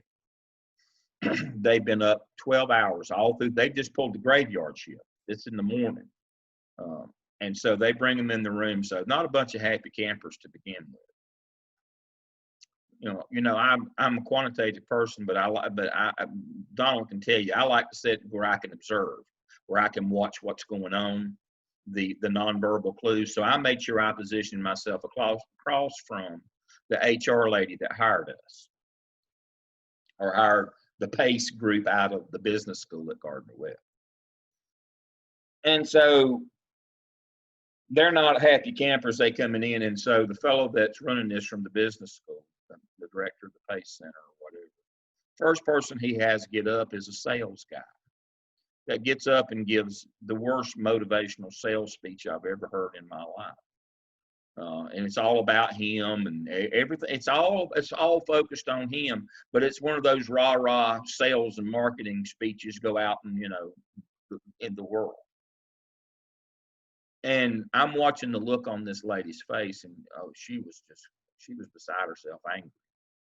We're not here to motivate these people. We're here because they're a bunch of turds, pardon my language. And we're trying to get them to amend their behavior. And then they run in a sales pitch guy. Well, it only got worse from there all morning. And so we go back, the first day is over. The next day, we're going to go back the next week on Tuesday. And so the next day at lunch, in the lunchroom, I tell Anthony, the guy from Pace. I said, I'll finish this out, but I said, don't call me ever again. I'm not going to be a part of this. This is just, this is horrendously bad. You do understand that these people, although it's Walmart, the people we're working with, they don't sell anything. They take packages off big trucks and put them on smaller trucks. We're there because their behavior is bad. They did not call us to this warehouse environment to motivate these people. They brought us in to train them what's right and wrong in the workplace. How can we start with a motivational sales pitch? They want these people's behavior to either improve or be gone. Well, I didn't have to worry about showing up the next week. Walmart canceled the contract later that week. President was livid, wanting to sue Walmart. All this money, hundreds of thousands of dollars. They canceled the contract because they had hired us to come in, you know, and they were going to try not to fire these people that were telling racist jokes and using the N-word and really bad stuff. They were going to try that, you know. Walmart is a champion for diversity. You might not like them, but Walmart does the right things. They have a history of doing the right things. And so this HR lady, the lady in charge, she was going to try the action plan deal. And, you know, conscripted, you got to show up once a week for 4 hours. We're going to, you know, I'm going to try to give you a chance to change your racist and misogynistic behavior. I'm going to give you a chance. We're going to do we're going to do an 8-week series here, 4 hours a week required. We're going to do our dangest to make you change your behavior. The group couldn't have been more angry, more, you know, and the people that they hired to come in and do this didn't get it. Us didn't get it. You know, didn't understand that we're not there to win friends and make them happy. That we're there to tell them, this is what you're doing, you got to quit it. And when we weren't able to do that, they simply canceled the contract and started laying those people off. And the point of that story is this. There's a couple of takeaways here.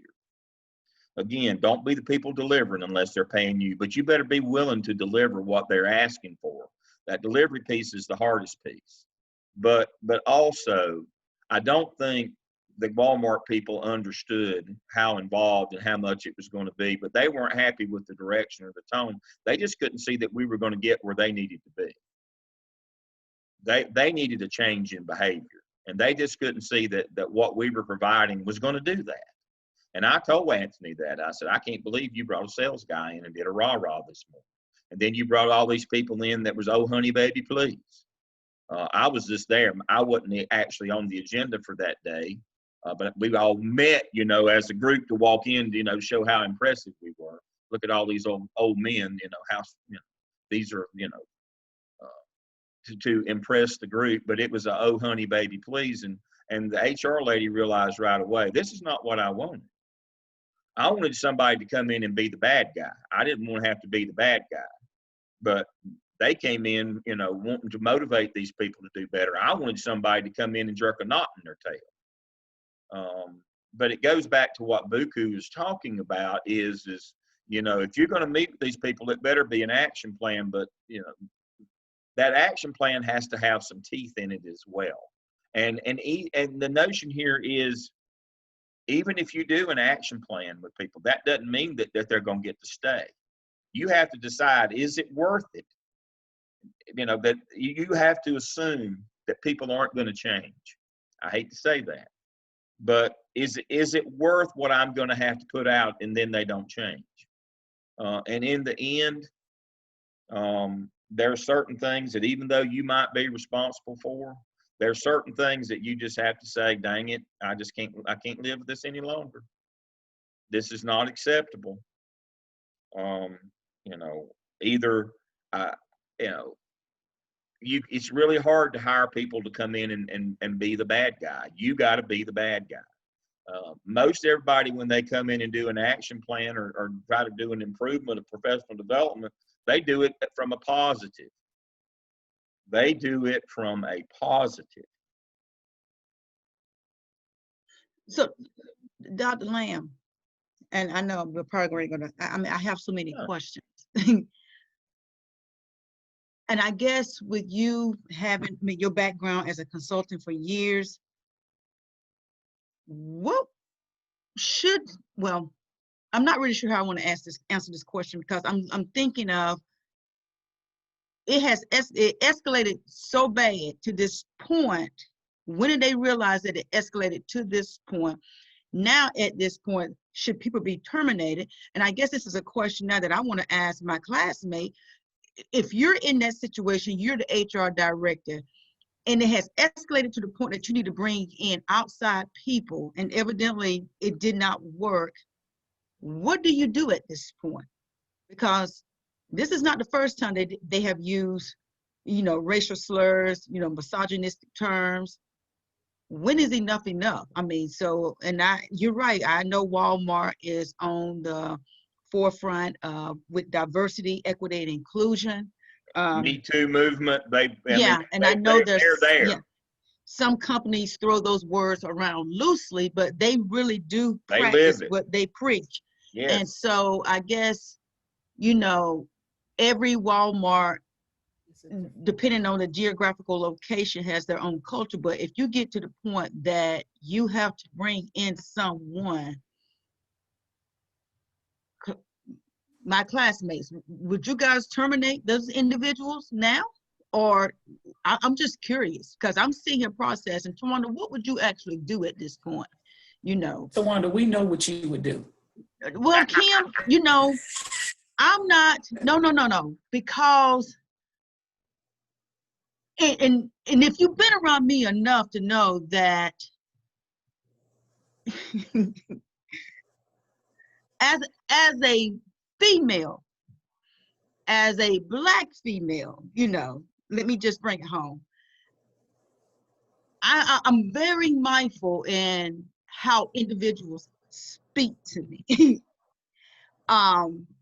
Some may be offended by that, but particularly when you get to the point of using racial slurs or calling individuals, whether you're using the N-word or if you're using PWT, to me, it's all negative. I take offense to any type of name calling to any race. If you want to get under my skin very quickly about, racial slurs, name calling, that would get to my skin very quickly.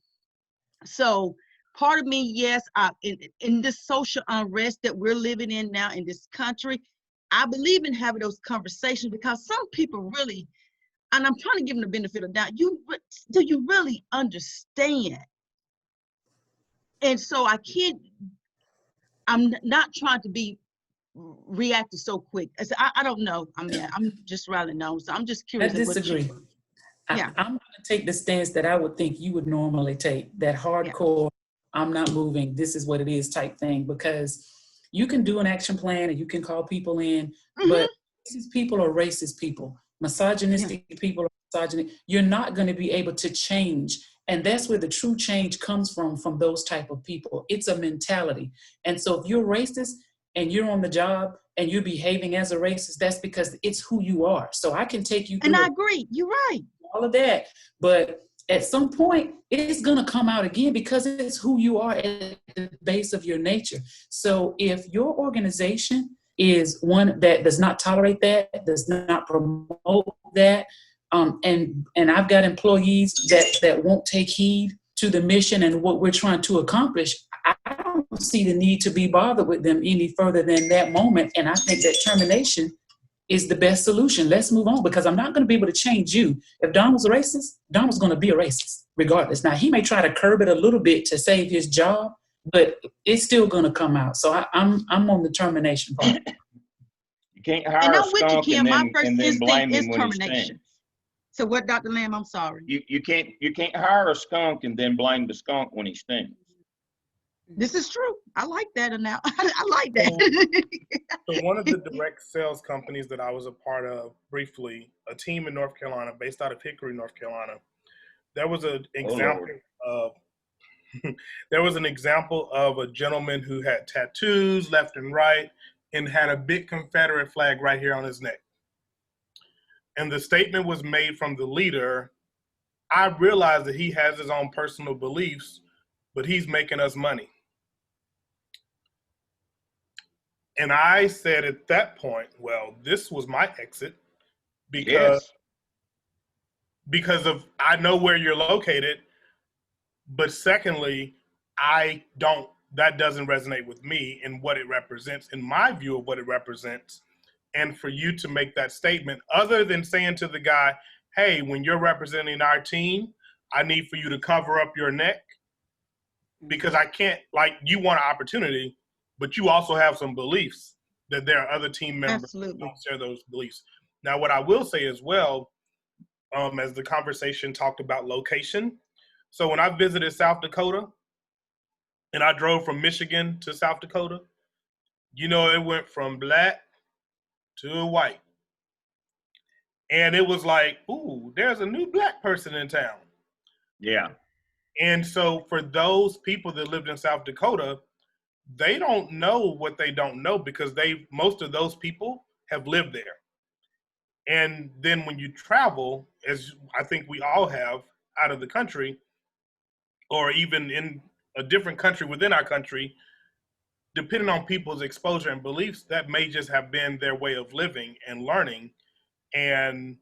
But society helps people to know what's right or wrong. But if your society is your home life, then you don't know that is actually wrong until somebody says it. And we saw that in the debate when we talked about systemic racism. And that's what I was saying, Donna. Some people do they having a conversation sometimes could be beneficial. Yeah, Kim, my first instinct is you gotta go. But if your company does not have any type of diversity, Buku, I see your diversity and equity and inclusion. When I apply for positions, I go out there and look at their diversity, equity, and inclusion. And in particular, now I go out there now and just look at a lot of companies. What is your plan at this point? You can donate a whole lot of money, but if their mindset is still the same, what's the purpose in donating all this money to these companies? Just to say that, hey, this is what we're doing, this is what we did, just to have people to shut up.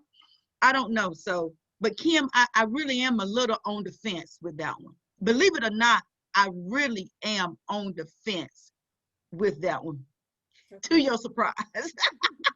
Dr. Lamb, why did HR call your team in the first place? Did HR actually go over the employee handbook with those people? Do they know what rules they're violating? Oh yeah, that was one of the things. That's the first thing that was asked. Do you have an employee handbook? Yes. Do you go over that? Yes. They're required. Walmart requires them. They actually have to. I wouldn't say it's a test, but Walmart actually goes over their employee handbook with all the rules. The HR division, they have a training staff. We were in their training facility. Inside, they have a training facility inside of the fulfillment center, and they had their employee handbook. It's a notebook. And they all have their own. Walmart lives this now. Walmart ain't playing. Okay, so they were in violation. It's spelled out. Yeah, and so they we were in there violation because they weren't living up to the handbook. Yeah, they were in violation of the company's rules and expectations, and therefore I totally agree. They have to go. And so they brought us in, but they realized that the folks from the business school, their perspective was an improvement plan rather than you got to quit this. And they realized that they weren't getting what they paid for after one session, and they canceled the contract.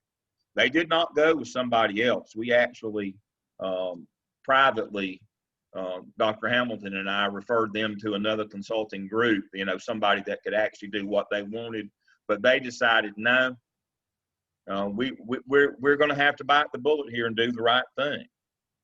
Because, and here's what I think they thought. I was looking for it. I don't know where. I can't find it. I'll find it in a few minutes here when I don't need it. I sent an article. I won't call it a book club, but all of us old people who have to get up early in the morning, we read and we share articles in pretty much every morning.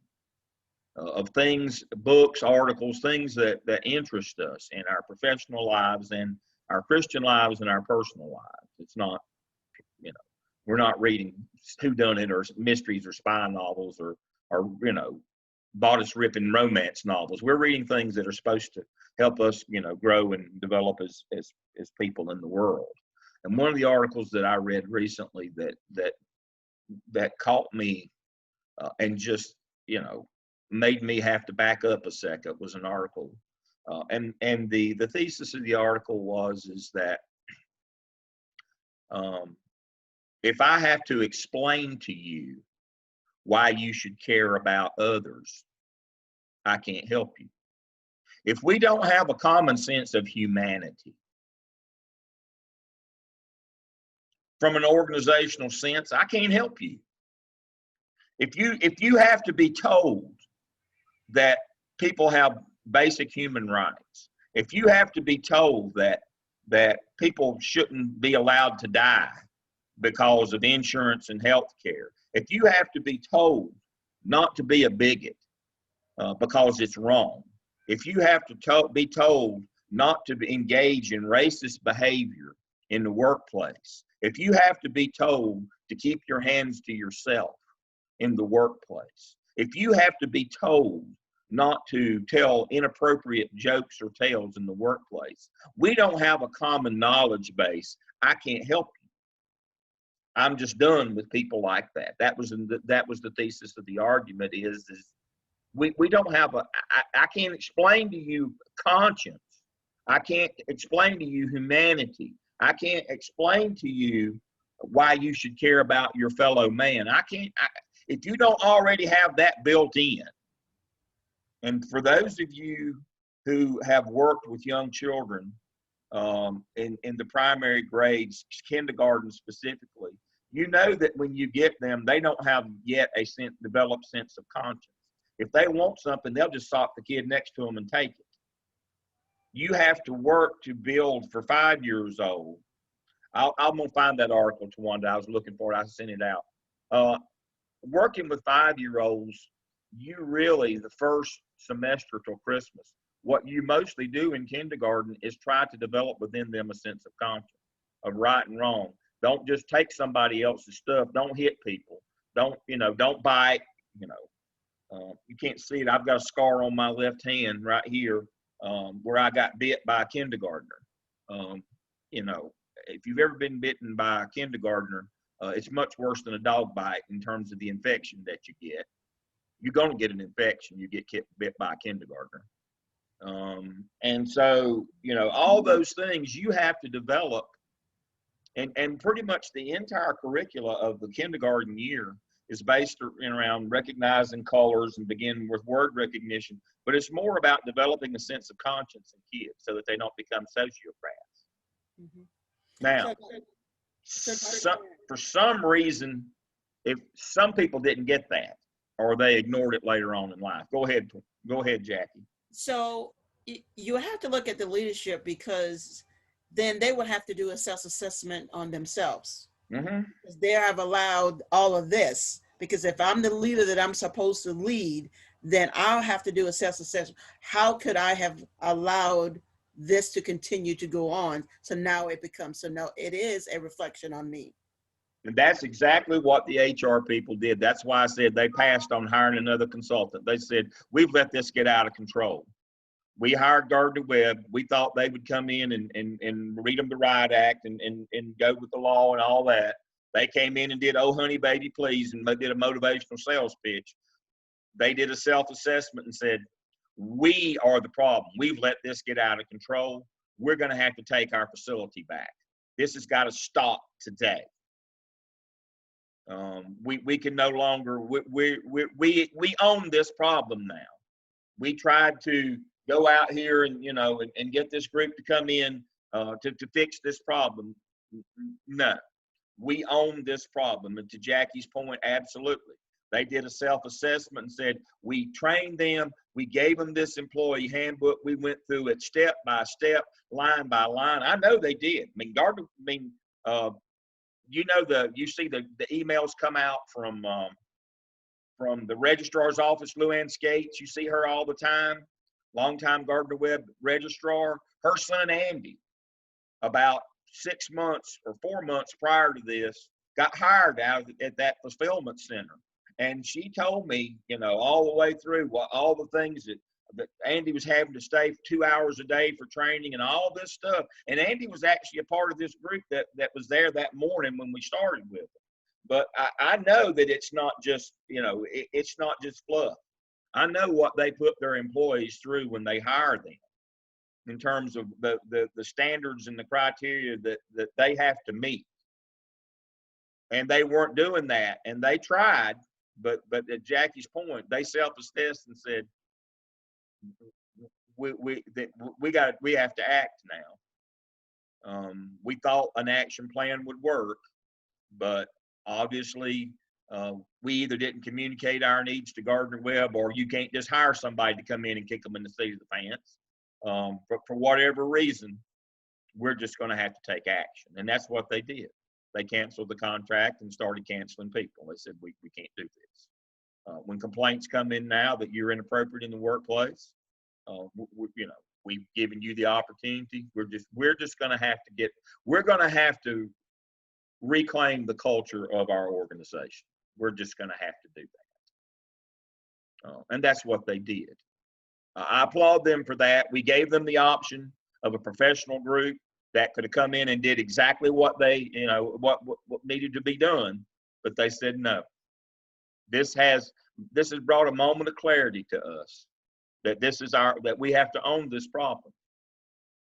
And we're going to have to go forward and do what we're going to have to do. We do thank you for that. At least you did bring a moment of clarity to us that reminded us that this is not somebody else's problem. If you're the leader of the group, it's your problem. You own this problem. Whether you created it or not is immaterial. You own this problem.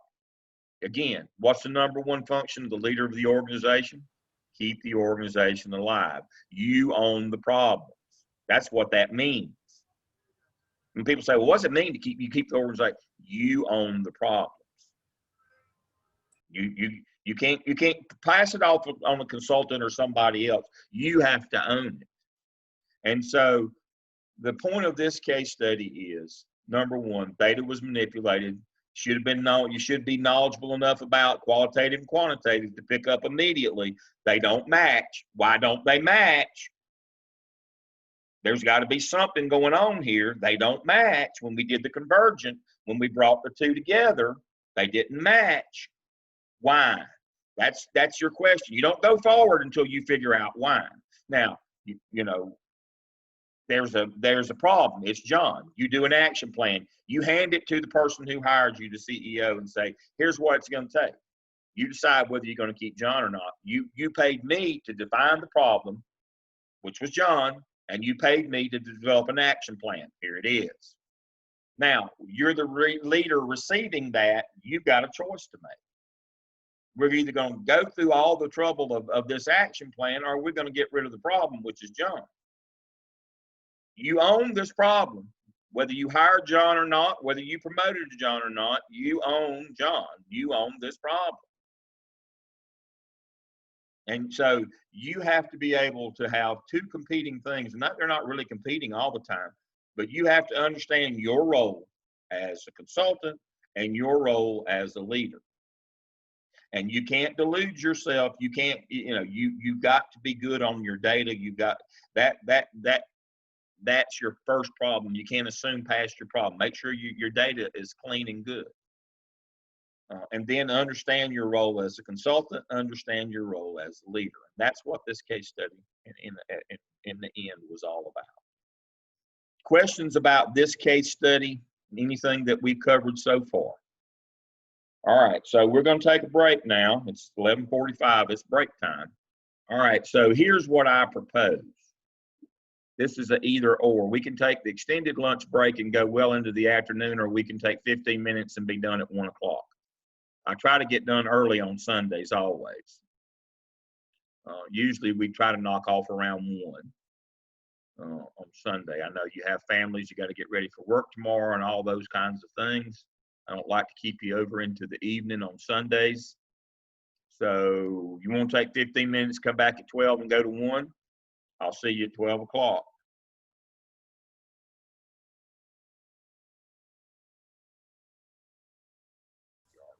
All right, thank you for reminding me. So correlation, strength, we're looking for 0.6 or better to make a purchasing decision. We're looking for 1 standard deviation of gain or better to continue with that. Survey data, we cannot do an analysis of variance and do correlation because we can only run chi-square to make sure that we have a randomly distributed population. What we can do with survey data is report the frequency of people answer certain answers. We can do mean, median, and mode on that to describe what they told us. And so we do these for different purposes. Survey data, we just simply we use descriptive statistics, which is mean, median, and mode. We can do that, but we cannot run an analysis of variance on survey data. We can only do frequency distribution. Yes. So are you suggesting that when creating a survey, it is advisable not to use neither agree or disagree? What I am telling you is it should look like this. I'm glad you asked. Mm-hmm. It's almost like I do this for a living, isn't it?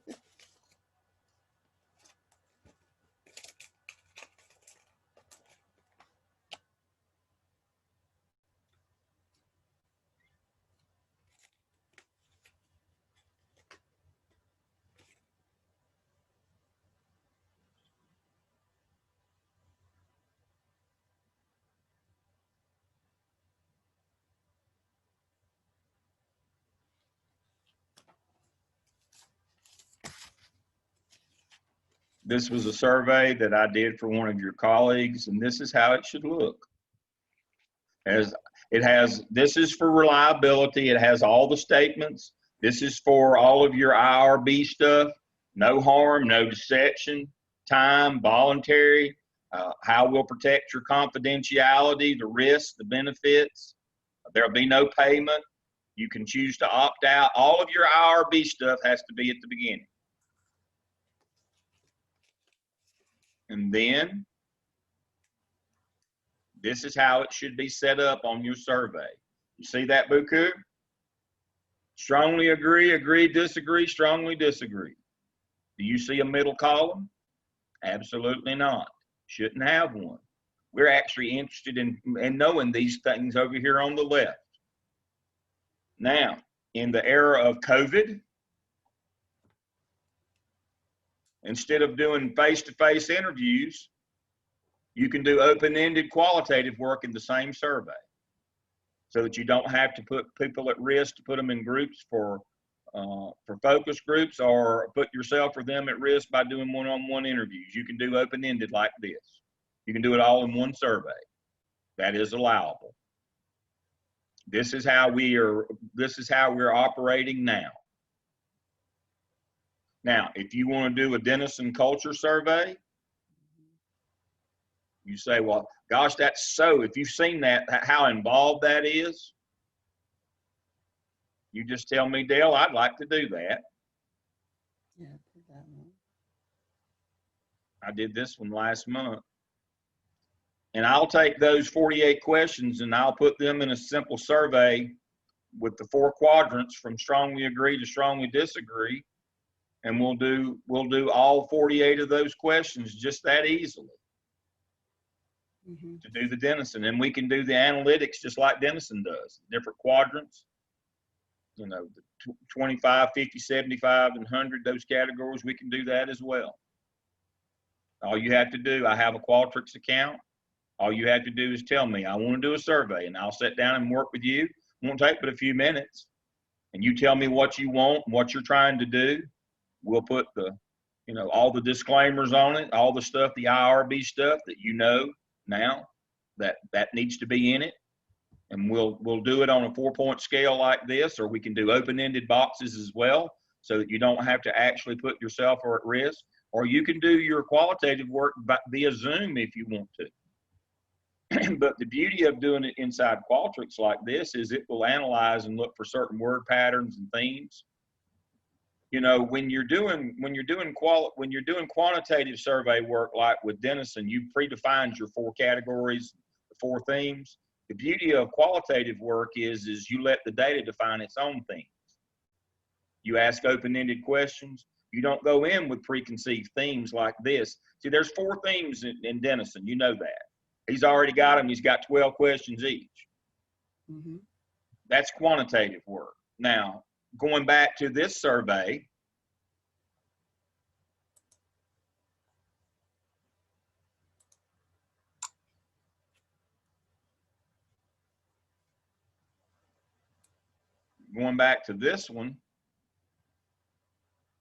we just ask open-ended questions, and Qualtrics will find the themes for us on our qualitative work.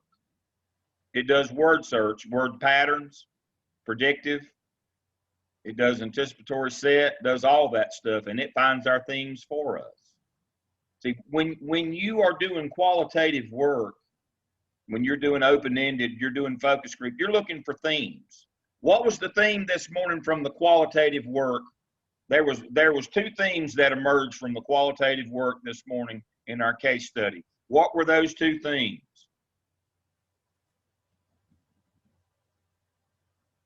Oh, Let's see. From the qualitative, from the answers, from the questions that people were asked, what would you say the 2 themes, the emerging themes were this morning? Now you have to figure it out yourself. But that's what you're trying to do. You're trying to figure out the themes that emerge from qualitative work. What are the 2 themes that came through this morning? Something about effective leadership and importance of that, and building teams. No, the data itself. Oh, I thought you were talking about the case. What did they tell us? What from what they told us? What were the 2 emerging themes this morning? The qualitative and the quantitative data did not match. Okay, that was the first theme that came out. And the leadership. And the second theme was that there were 2 separate and distinct teams within the team. John's group and the opposition. That's the 2 things that we were told this morning. That was the 2 themes. That qualitative was telling us one story, quantitative told us another. That's the first theme that qualitative told us. And the second, the more important overriding theme is John's created a team within a team, that John is the problem. Qualtrics will find those things for you. So Dr. Lamb, if we know that, like I know I'm going to use the Denison model in my project. Yeah. And I actually started on that when we had Dr. DeFreitas, because that's when we were introduced to Denison model. Yep. Is this something I need to move forward now with you, or not sure where this is going to take place? Like by the time we get through with this class, you ought to have your methodology sussed out, exactly what you're going to do, and then it's up to you when you're going to launch it. Okay. And it's just as simple as I will take and send a copy of this survey. This is the Denison survey. I'll change the title of it, and it will be whatever your title is. I'll share it with you, and then you send the link out to the participants. Just that easy if you're going to use Denison. What you're figuring out this semester is how am I going to use that in my data collection? What is my methodology? What am I going to use? When am I going to use it? How? For what purpose am I serving to use this? What am I trying to do with this? What am I trying to find out? And so, you know, Denison is your quantitative right now. Denison is quantitative. It is a survey. Mm-hmm. There are forced responses. It's not open-ended. And so that would be, if that's going to be your quantitative, you know, then you figure out how and when and what you expect to learn from that. You follow those simple steps of your quantitative data project for this semester, and then whenever you're ready, I change the name, share it with you, so you can launch it with your people. Just that easy. And this is no fee to us, or there is a fee? Oh, okay. I'm worth what you pay me. Okay. I do not charge. I have this account. You are allowed to use it. The university pays for me to have this. So, No cost and to you. so with the methodology, Dr. Lamb, I don't, and I hope I don't sound crazy saying this because I'm still a little confused. We should only pick, when I think about the methodology, it's going to be either qualitative or quantitative or both. Both, Or, but you're going to need to do both. Okay. You're going to need to do convergent design. As a consultant, you would be malpracticing if you didn't do both. Just like this morning, if we'd only collected that quantitative data, it would have told us a completely different story than the quantitative. We want to do a mixed methodology, convergent design.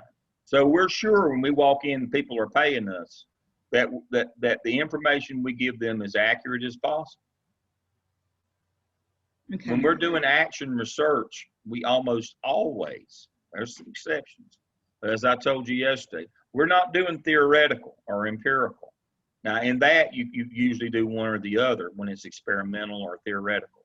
But when we're doing action research, the ethics of that situation demand that we do mix, that we do both, that we do a convergent design, that we give John every opportunity before we fire him. Because we're talking about making real decisions about people's lives here and the lives of organizations. We need to make sure we've gone above and beyond when we tell somebody this is the situation and this is your options of what needs to be done. As a consultant, we need to make sure that we're as certain as we can about what we're telling people. And the way to assure that is to do qualitative and quantitative. They may measure the same thing, and that's fine. But we arrive at the same conclusion through two different methodologies. And it's kind of a check on ourselves. It's inter-rater reliability. That, we step on two different scales to verify what we weigh, the outcome. We're sure.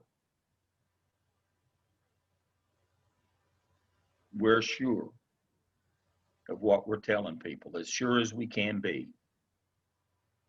We don't hire consultants just to think, well, I think, or maybe, or this might be your problem.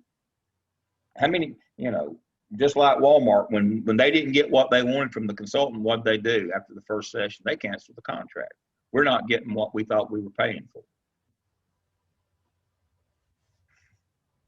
People don't play, not when money's involved. It's your responsibility to be the best that you can be. Even if you're an unpaid doing a consultancy project, the ethics demand that you do the maximum, not the minimum. Mm-hmm. So, Dr. Lamb, and I guess many of the cohorts now, we're kind of we're looking at this COVID-19 stuff. If I were to launch my survey, my denizen, I guess when should you say I can do this now, but when I think about when is the appropriate time to do this? I guess as we come to the end of our program, I guess. Well, let's see, you have what, 9 semesters? Mm-hmm. You're in the 5th semester now. I generally ask people to wait until the 6th semester to start this. Your consultancy should not last more than 3 semesters maximum. You're not an intern. We're not providing free labor for people. The 5th semester, this course is here for a reason. Everything you've learned up to this point, now my job is to take and put all that together for you in a measurable way. Remember, We have a hypothesis, just a wild ass guess. We convert that to a research question. And then we figure out what data do we need to answer those questions. And that's when we work on our methodology. If that data is not available, how do I go out and create the metrics that will allow me to collect that data? That metric is, goes back to validity and reliability. If that, I use an instrument to collect that data if it doesn't exist, and then this is how I'm going to treat that data from there. If it's survey data, I'm just simply going to run a chi-square, or I'm simply going to use descriptive statistics to report what I found. If it's a test, I can do correlational on it. What am I going to do with? Why am I collecting this data, and then what am I going to do with it? Once you've got that in your mind by the end of this semester, next semester you start your data collection, and then the following semester you basically write up your plan and hand it to them. And then in the last semester you put together your final presentation. Remember, I don't really want you being the person that implements this. I want you to hand them the results. They decide what to do with it. That's a different job. That they've got to hire you for you to come in and implement it. And even if you're a consultant, you get paid to deliver them the plan, not to implement the plan. That's a whole lot more money. That's a different story. And so basically in 2 semesters, which is for you folks, you'll be in the spring 6 and 7. That'd be like from January to August, you would go and collect your data and write up your plan and hand it to them. You got like 7 or 8 months to do that. And then in your last semester, you put together, your executive summary and all the things for us. But it never ends well if you think you're an intern. You're just there doing work for them, year after year. Consultants are quick and dirty. You're in and you're out. You collect and you file your report, your action plan, just like Donald's action plan. That was his report this morning. And then you leave, unless you're one of those people who says, all right, you can now hire me to implement this, but now that's a different contract. So Dr. Lamb, Initially was to identify your problem and provide you steps for a solution. Yes, Angela. so the timeline, then we shouldn't worry about it because it's going to change. What we're doing now is going to change later on. So I shouldn't worry about that. No, you shouldn't be worried about it this semester. You should be getting in your mind what you're going to do this semester. And then you start it in January, or you might start in December or November once you have your plan written out. So you might have from November to next August to do all of this. But consultancy is not internship. You got to remember that. Consultancy is not an unpaid internship where you just work for these people. You came in to collect data and then write a summary of that data and then a plan to address what you found. That's what you hand them. So Dr. Lamb, sort of to our conversation from yesterday, where we were talking about, when we first start asking the people what is it that they want. Of course, we may have because we have some of us have relationships with the people. We may know some things, but really asking them what they want, and then developing based off of what we've learned from the semesters and courses, we then decide which instruments we may use, whether it's Denison or whether it's the personal growth development or who knows what. And then from there, we essentially do like we do with our case studies and develop that along with, and do we then potentially, I remember before someone saying, well, you don't necessarily always have to implement it, but most of the defenses that I've seen, people have had time to implement. So is it okay if you have the plan, or is it okay if? It's actually, in my opinion, it's better if you don't implement.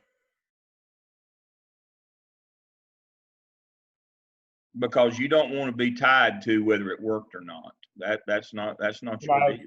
and I've seen where some people have said that, It goes bad. well, and they felt like they didn't do their job, but they actually did do their job. It just wasn't, they weren't there the full time to implement it.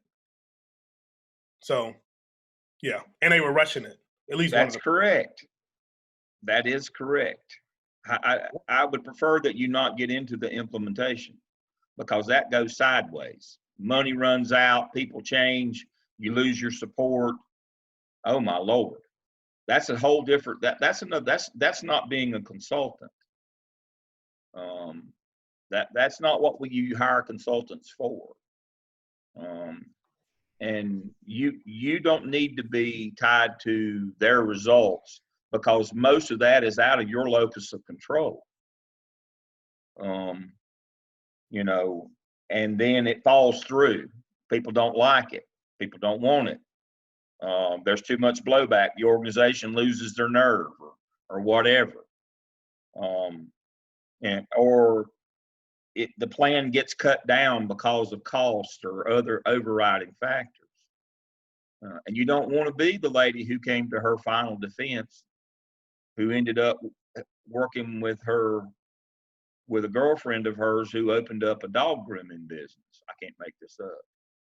And so in the end, when she was asked what she learned, the only thing and I'll summarize for you what she said was, I learned through working with this lady is that 2 people can wash twice as many dogs as 1 person.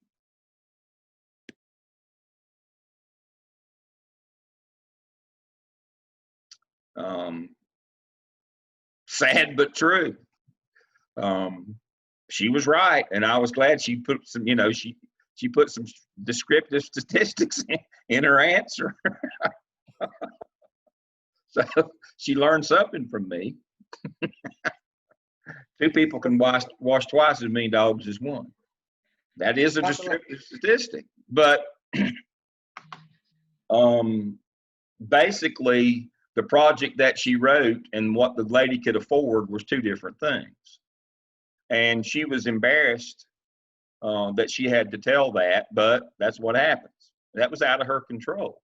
Now, she had written a business model for them, a business plan basically that she had written, and mostly it was marketing, based on, getting the word out. But it depended upon the lady having the money to do that, and she didn't. And so that's my cautionary tale on getting involved with implementation. Hanging around too long. You can stay at the party too long. I need clarification. If we've already uploaded the milestones and in the action plans we have dates, that's what you're saying. Those dates is going to change because by the time we upload it. Okay, all right. That's why I said we're trying to avoid the IRB process. Every time a date changes, you have to file a whole new IRB if we went that route. And ours are evolving. They're not internships. Remember, they're not internships. Ours are ever evolving. And so if you get that certificate, you don't have to worry about that. You don't have to go back and change your milestones. You don't have to do any of that stuff. You don't, the conditions didn't, as long as we know that you know the right way to treat and the ethical way to treat and collect data, that your date changes is immaterial to me. But now the IRB, oh no. That's you got to start again, basically. If anything at all changes from your proposal to the implementation of your study with a dissertation, you have to start IRB process all over again. And what we do again is you get your certificate. You saw that survey that I put out for Crystal. We go through all those things for IRB: no deception, no pay, no harm, confidentiality. We assure those people, and we're good. We're golden. We don't have to change dates. We don't have to go back. We don't have to do any of that stuff. As long as we know that we have met all of our ethical requirements up front by passing our license, getting that certificate, and that when we put out a survey, we have that information on that survey. Now, you don't even have to do that with the Denison survey. All that stuff's already built in. But if you're doing it, but now if you're doing open-ended, I would put all that information on it. Well, you saw that, and it doesn't take me but a minute. I just copy and paste it, and we're golden. If we're doing Denison, we can just send Denison. But if we're doing a survey that has open-ended, we're going to make sure we put all those disclaimers on there and tell everybody how we're going to protect them and treat the data. And that's it. So one of the things that we've been doing, Dr. Lamb, through some of our other courses is we have been, some of us have been utilizing, some of just choosing where they work to do their work. Yeah. But it's not necessarily where they're doing the consultancy project. Yeah. And some people have done some of the work that we've done through classes through consultancy. And for education purposes, that's been okay. And it's Yeah. a great learning opportunity for us. Yeah. You were learning. You were in the first 4 semesters of the learning phase. Then I put some shape and direction on it, and then you go forward after that to do. That is correct. So that you've been working in an organization other than the one you're going to do consultancy, that's expected. You know, that was part of the learning process of the first 4 semesters. This program is set up that the first 4 semesters, you're gaining as much organizational knowledge as you can. You're working at your place of business, wherever you work, you're getting that. I get you. We put some direction to it, some methodology, understanding the ethics, how to collect data, how to treat data, all of those things. We write a plan, and we're as ethical as we can, which means we're going to do qualitative and quantitative. We're going to be as certain as we can about as much confidence as we can in our data and our plan. We put our methodology together by the end of this semester, starting in semester 6 through 9. Mostly in 6, in 6 and 7, even into, and you want to have it done by 8. This is your 5th semester. You got 6, 7, 8, and 9 left. As I said, you're going to start your consultancy after this course. You don't have to be in a rush. You can wait another semester, get everything ready if you need to. But your actual data collection and writing your plan, and you should be done with them from start to finish in no more than 2 semesters, ideally. Dr. Lamb, You I might guess stretch into 3, but now because of COVID, that has kind of slowed things down. But you remember, you've got 3 before that last one. You got to have it all put together. Are we not in our 6th semester with 3 classes left? Well, I'm talking about starting Okay. with this semester. That's why I said you're starting with this one. We've now started with 4 semesters, 4 semesters left. We started the process, starting this. And yeah, I'm sorry. And so I guess my major concern, well, not a concern, I'm thinking everybody else may have the same question too. We will have the guidance from you or Dr. Hamilton, as we set out for our methodology. You're now going to get your money's worth from me. Got you. Okay. Whatever you need, I will provide you going forward. That's why you saw those surveys. That was some of the surveys that I've made and some of the things that I've done. Now, going forward, once you have your plan, I am your person. I am your consultancy person. You realize only Dr. Hamilton and I actually do consultancy. We divide these up. So either he's got you or I've got you. And you call or email us every day if you need to. Going forward, if you need a survey, I'm your man. Whatever you need in terms of your methodology, whatever you decided that you're going to do, when you need somebody to facilitate that will be me.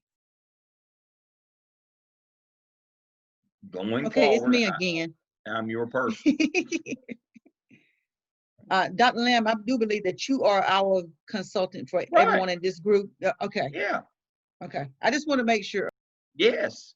We divide you up by group, either me or Dr. Hamilton. We don't farm this out to any of our adjuncts who don't have any levers to pull or buttons to push. We take all of you.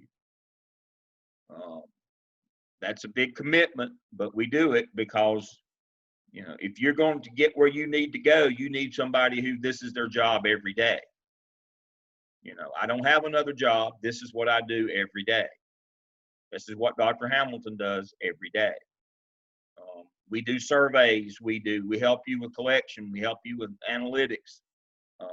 That's what we do. He's a Qualtrics expert.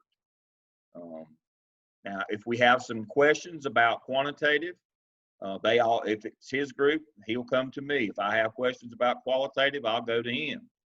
But I am your contact person. Whatever you need going forward, you just let me know and I will plug that in. And it doesn't take but a few minutes. And we can have whatever you need. Just it's at your fingertips. And yes, I have everybody in this group. I have 3 groups now. I have one that started. I have one that's one behind you, and I have you. I just divested myself this summer of 2 groups that started at the same time. But he and I divide you up by groups. He takes, if there's 2, he takes 1. I take 1. And sometimes if we have 3 groups, one of us will take to the 2 smaller. It's pretty simple format. But remember, he's dedicated full time. I mean, he is the full-time DEOL. That's all he does. I do other things, but I don't have to sleep very much anyway.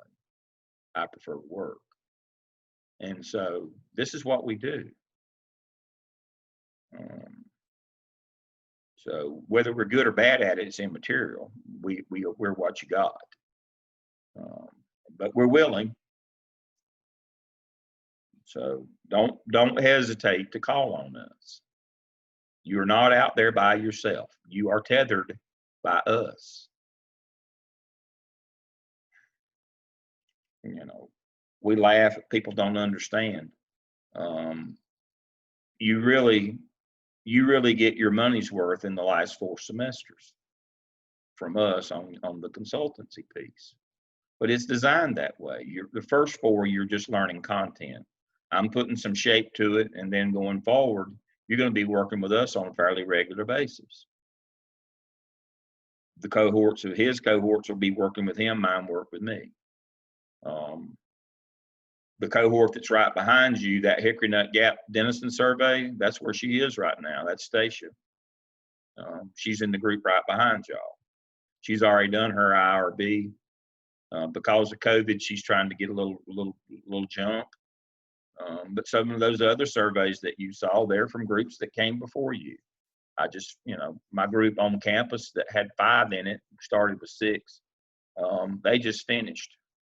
Those 5 I'll put against anybody, anywhere, anytime. Their projects were incredible. But now, we didn't get there just by accident. They worked. We spent an inordinate amount of time, but that's okay. That's I like that. You're not bothering me to call me or email me or I need a survey. I like that. And so we'll help you do whatever. Or I've had some come along that didn't require anything, that they wanted to do it themselves. I'll get out of the way and let you work. You don't have to drag me along with you if you don't need me. But if you do, that's okay too. Remember, this is a liberal arts program. You're designing it yourself in terms of what you're learning, what you want to really do, and at whatever level you want to do it, just like this course. If you want to get into the calculus, you can work on those Salkind tests and go crazy, chapters 2 through 21.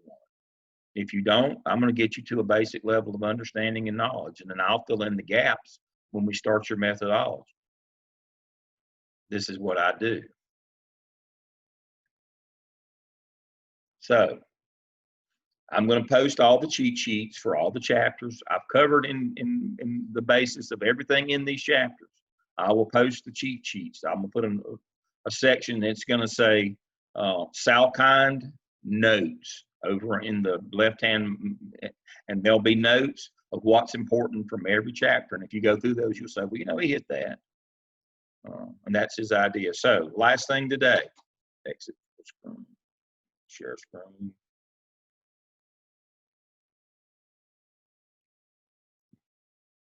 While you're doing that, Dr. Lamb, are there any good tutorials on Qualtrics? Yeah. Yeah, you can go online. I just closed my account. You can go online. It's pretty. Um, we did a Qualtrics workshop at Gardner Webb. I didn't get a lot out of it. Um, I don't know why. Well, it was kind of like when I had to fire my guitar teacher. I told him I was afraid we were going to get hit by lightning, and he said, "What in the world do you mean?" I said, the odds are better.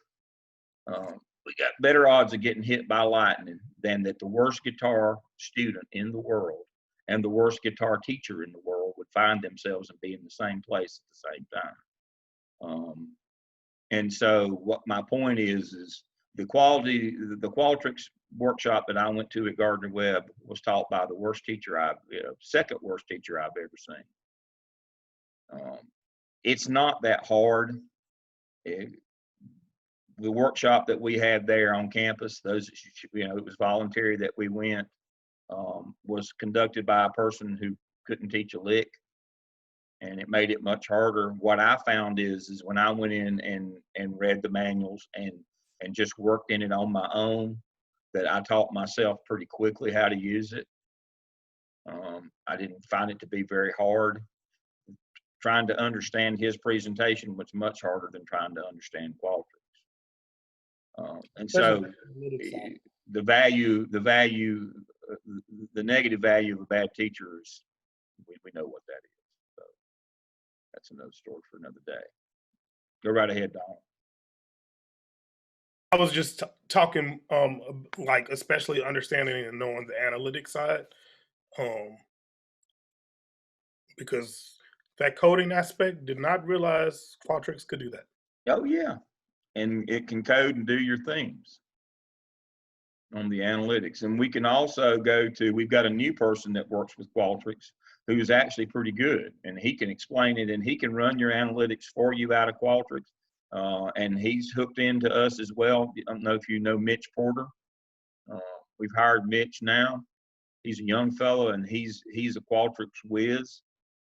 He can help with your analytics. He can just run it for you and hand it to you. I can run it, but he can do. We've got people who can do this for you now. All right, and if you want to learn on your own, that's very admirable, and we can help you with that as well. I'm looking at our time here. I mean, Qualtrics is, you start a new project, and you learn how to the choices you make, and it's kind of trial and error, and work your way through it and take a few notes. And then, you can do the analytics of what you want it to do. But Mitch can work with you on that side if you want to learn it. And he's glad to do that. That's what he's hired to do. He is our data analytics. He is our EMR, Ed Measurement Research person that we've hired for the School of Ed now. And that's his dedicated job. And so Mitch can teach you something. When we got it originally, not so much. But we do have a person now who can do that, who will actually sit down and teach you Qualtrics if you want to know. I can work through you with it too, but now Mitch does it every day. So share screen, here we go. We're in the last lap now.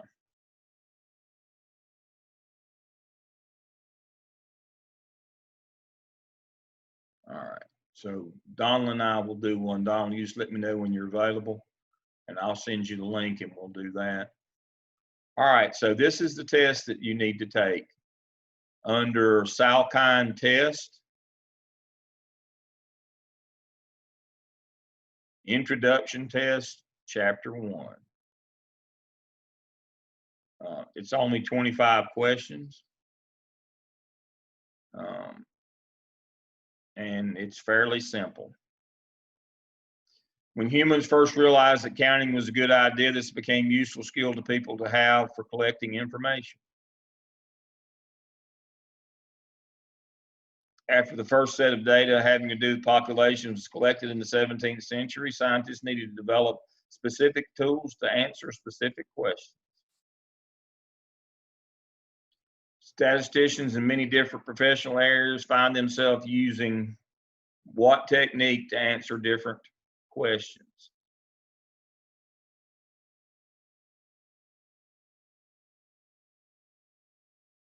Varied.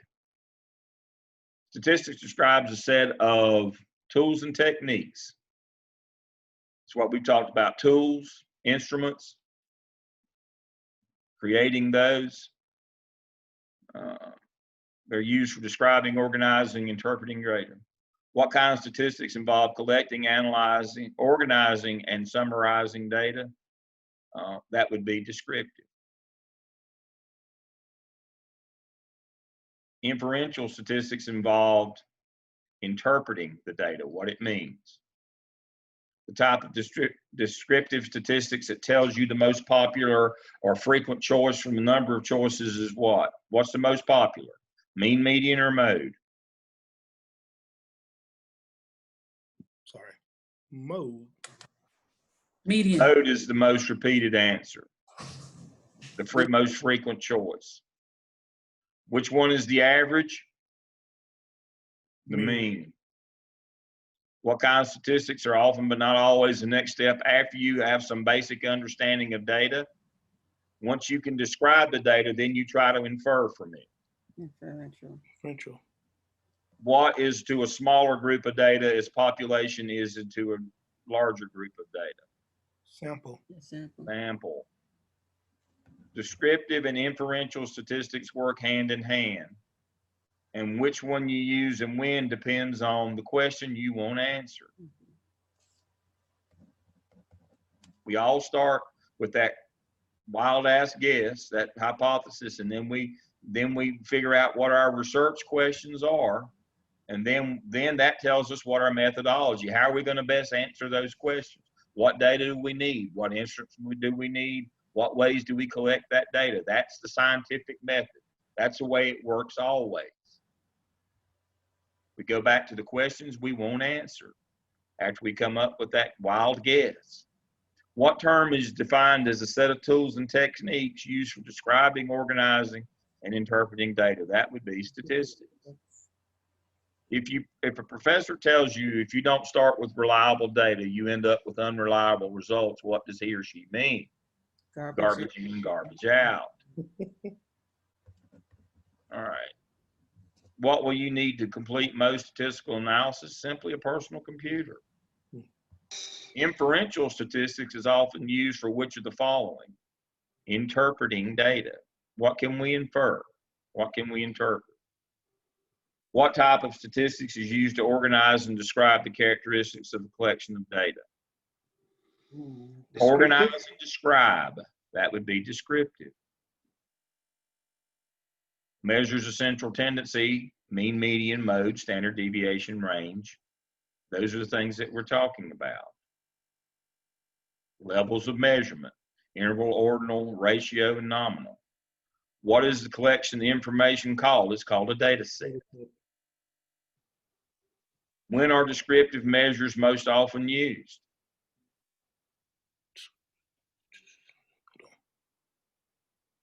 Sample is representative of a population. No. No. When we describe survey data, we just simply report how often an answer was picked. It's used to describe how often something comes. Frequency is what? How often? How frequently do you go to the grocery store? I go to once a week. That's how often I go. I'll go tomorrow. How are inferential statistics most often used? To infer the quality. Make the difference. We make inferences from the sample To the population. I told you all life is sample and population. What we can infer and what we can find. What is the small subset of the population from whom you collect the data? It's a sample. Sample.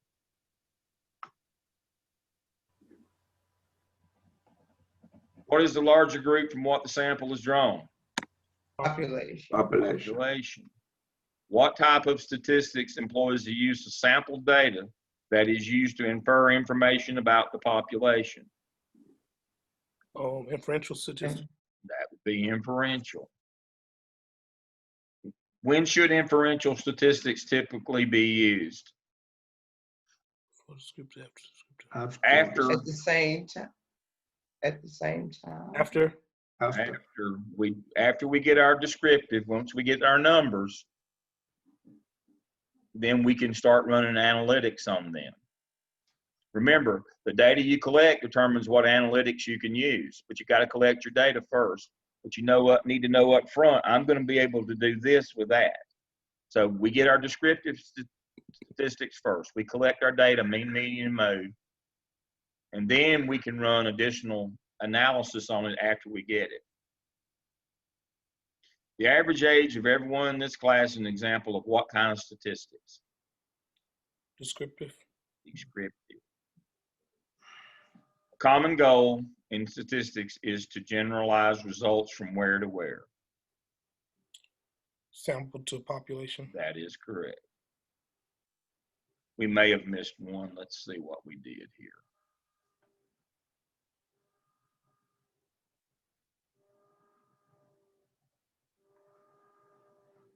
No, I told you we missed one, and I knew which one. Question 3. It should be new and varied. New, it says that the actual book says new and varied, and I remembered that about halfway through. But we used varied, which is the same, new and varied techniques. It's just that simple, folks. If you know these simple things, you've got it in your mind. Now, how far you want to take Salkind and quantitative statistics is up to you. If you can get through this in your little Excel test, you're done for me. If you want to keep on taking those tests and work and grind in the calculus, I'd love it. We can have some, that's great. But you got to get this basic stuff down. And then I'll help you with Qualtrics. Donald and I will Zoom this week whenever you want to. And I'll show you how Qualtrics works. I'll give you my single sign-in where you can just click the button and go in and look and play and create whatever surveys you want. Figure it out. If you're interested in that, if you don't like the trial and error method, I will hook you up with Mitch. Oh yeah, Dr. Lam, the university paid for us to have accounts. Yeah.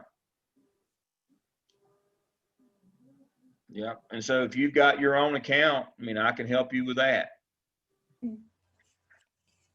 Do whatever, or you can have me do it. It's up to you.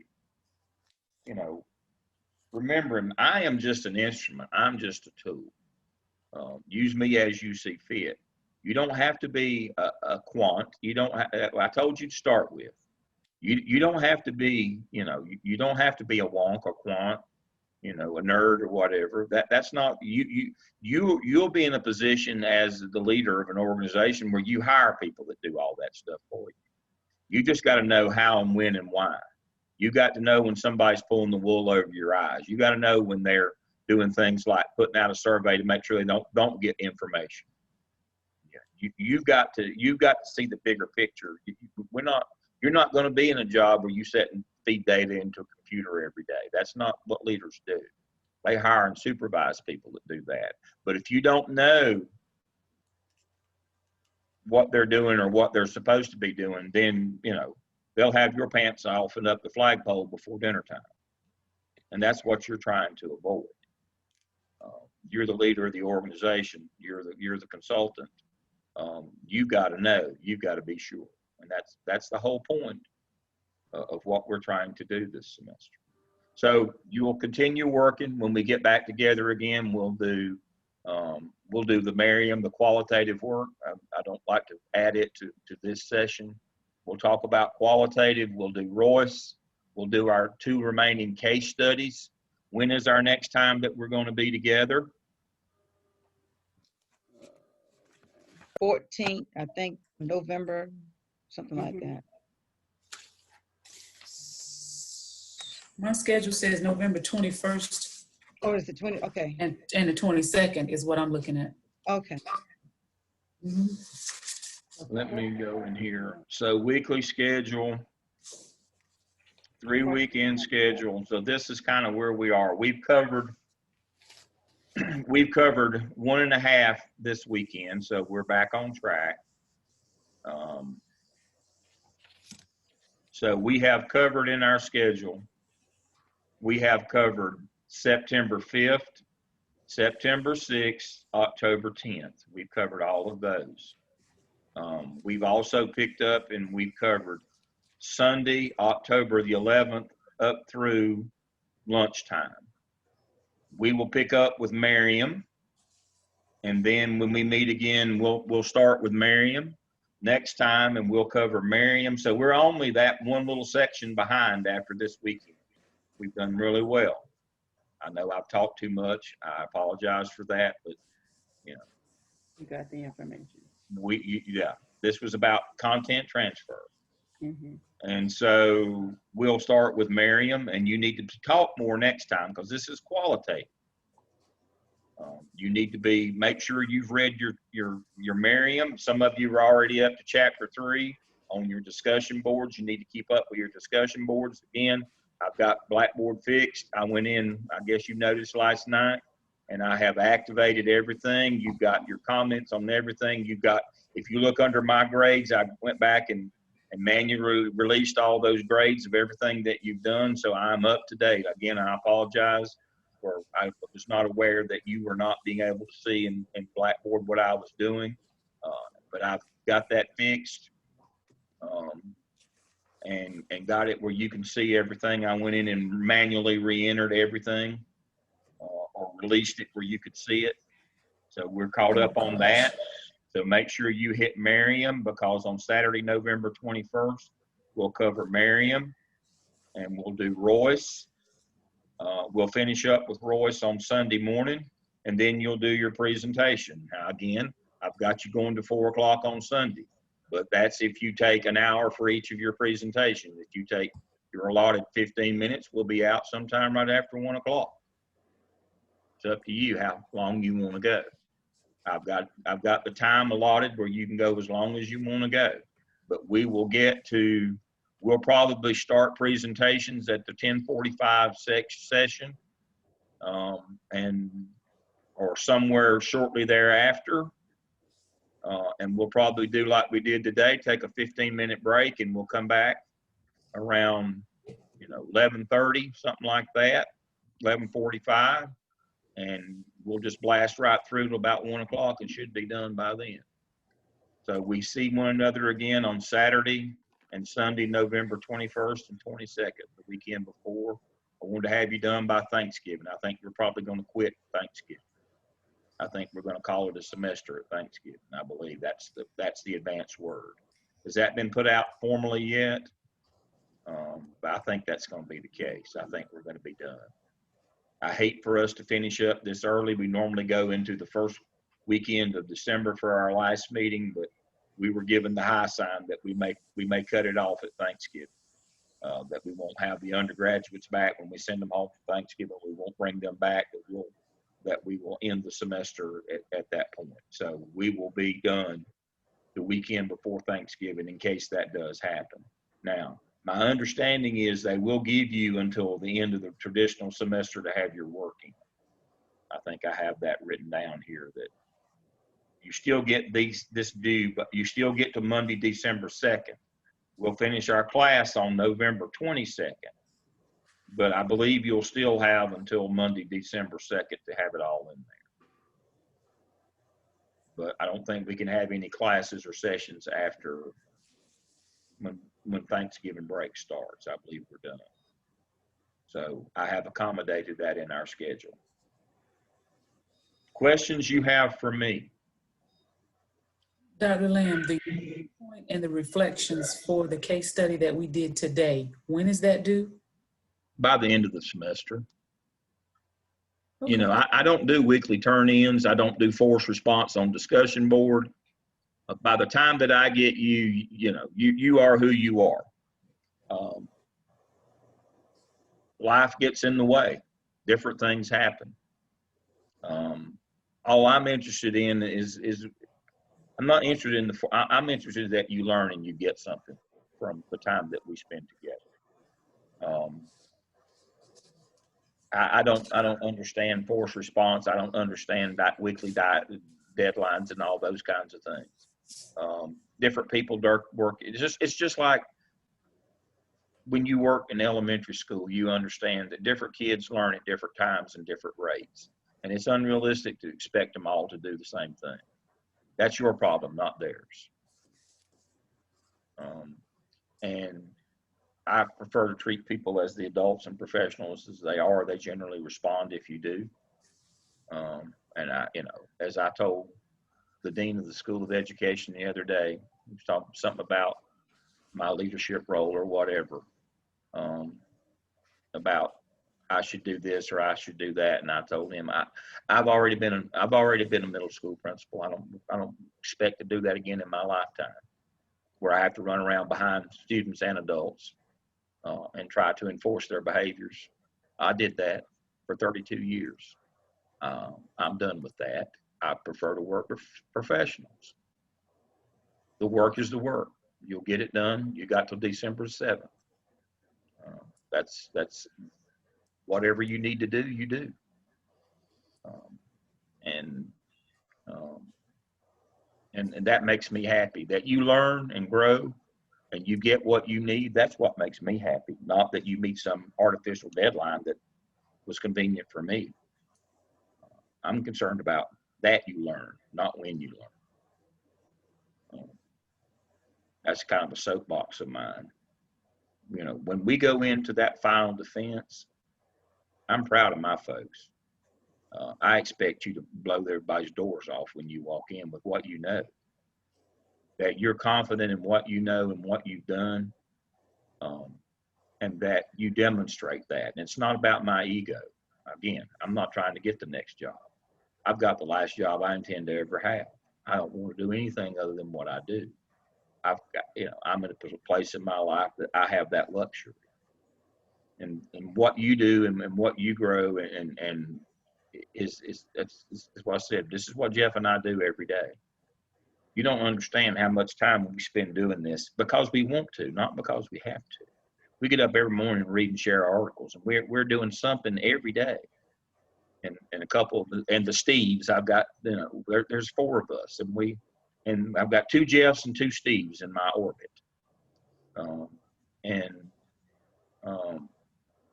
This is who we are and what we do because we enjoy what we do, and we enjoy your growth. We live our lives through you. You're like having grandkids. We live our lives through you now, and I'm appreciative of that. Well, Dr. Lamb, I want to say that we learned a lot too, because this case study that we had was really hit home in that how you interact with people and how one person can say something that may not affect, but then another person, and how it's important to just stay with the work and focus, and how focus on the work. Yeah, and how you don't know what a person has been through, done, have to deal with, and how they react to something. So to have understanding and to be able to forgive, forget, and move on is important. Well, it's good to be compassionate in life. It really is. It's good to be compassionate in life, but the focus has to be on the work. The focus has to be on the work. We need to monitor our own behaviors, and I'm the world's worst, and so I have to monitor my own, and I have to apologize regularly for because I've lost my filter. You lose it at about 62. You lose your filter, and I apologize for that. But I'm 62 now. you lose your filter. I lost mine a couple of years ago, and so. But again, if we all focus on the work, it all tends to work out in the end. And remembering why you got in the program was to grow and develop yourself. And if you focus on yourself, it makes it easier. It does for me. It makes it easier. And so that's just something that we all need to remember, I guess, myself included. It's all about the work. Questions, comments, any more before we go? All right, call me, email me, look at what you're going to do in your project. You can talk with your consultancy group and begin to have conversations about what what they need to fix or what they're looking to affect, and for your plan again. But if you get there and your plan changes next semester, that's okay, since we don't have to do IRB. It'll be okay. Anybody going to give us the benediction? Any final word? Anybody? Jackie, Buku, Kim, Tawanda, Donna, anything? All right. I'll just be in touch with you next week, Dr. Lamb, for Do sure. that. Yes, All sir. right. Everybody have a good day. Thank you. All Thank right. you. Bye-bye. Bye, everybody.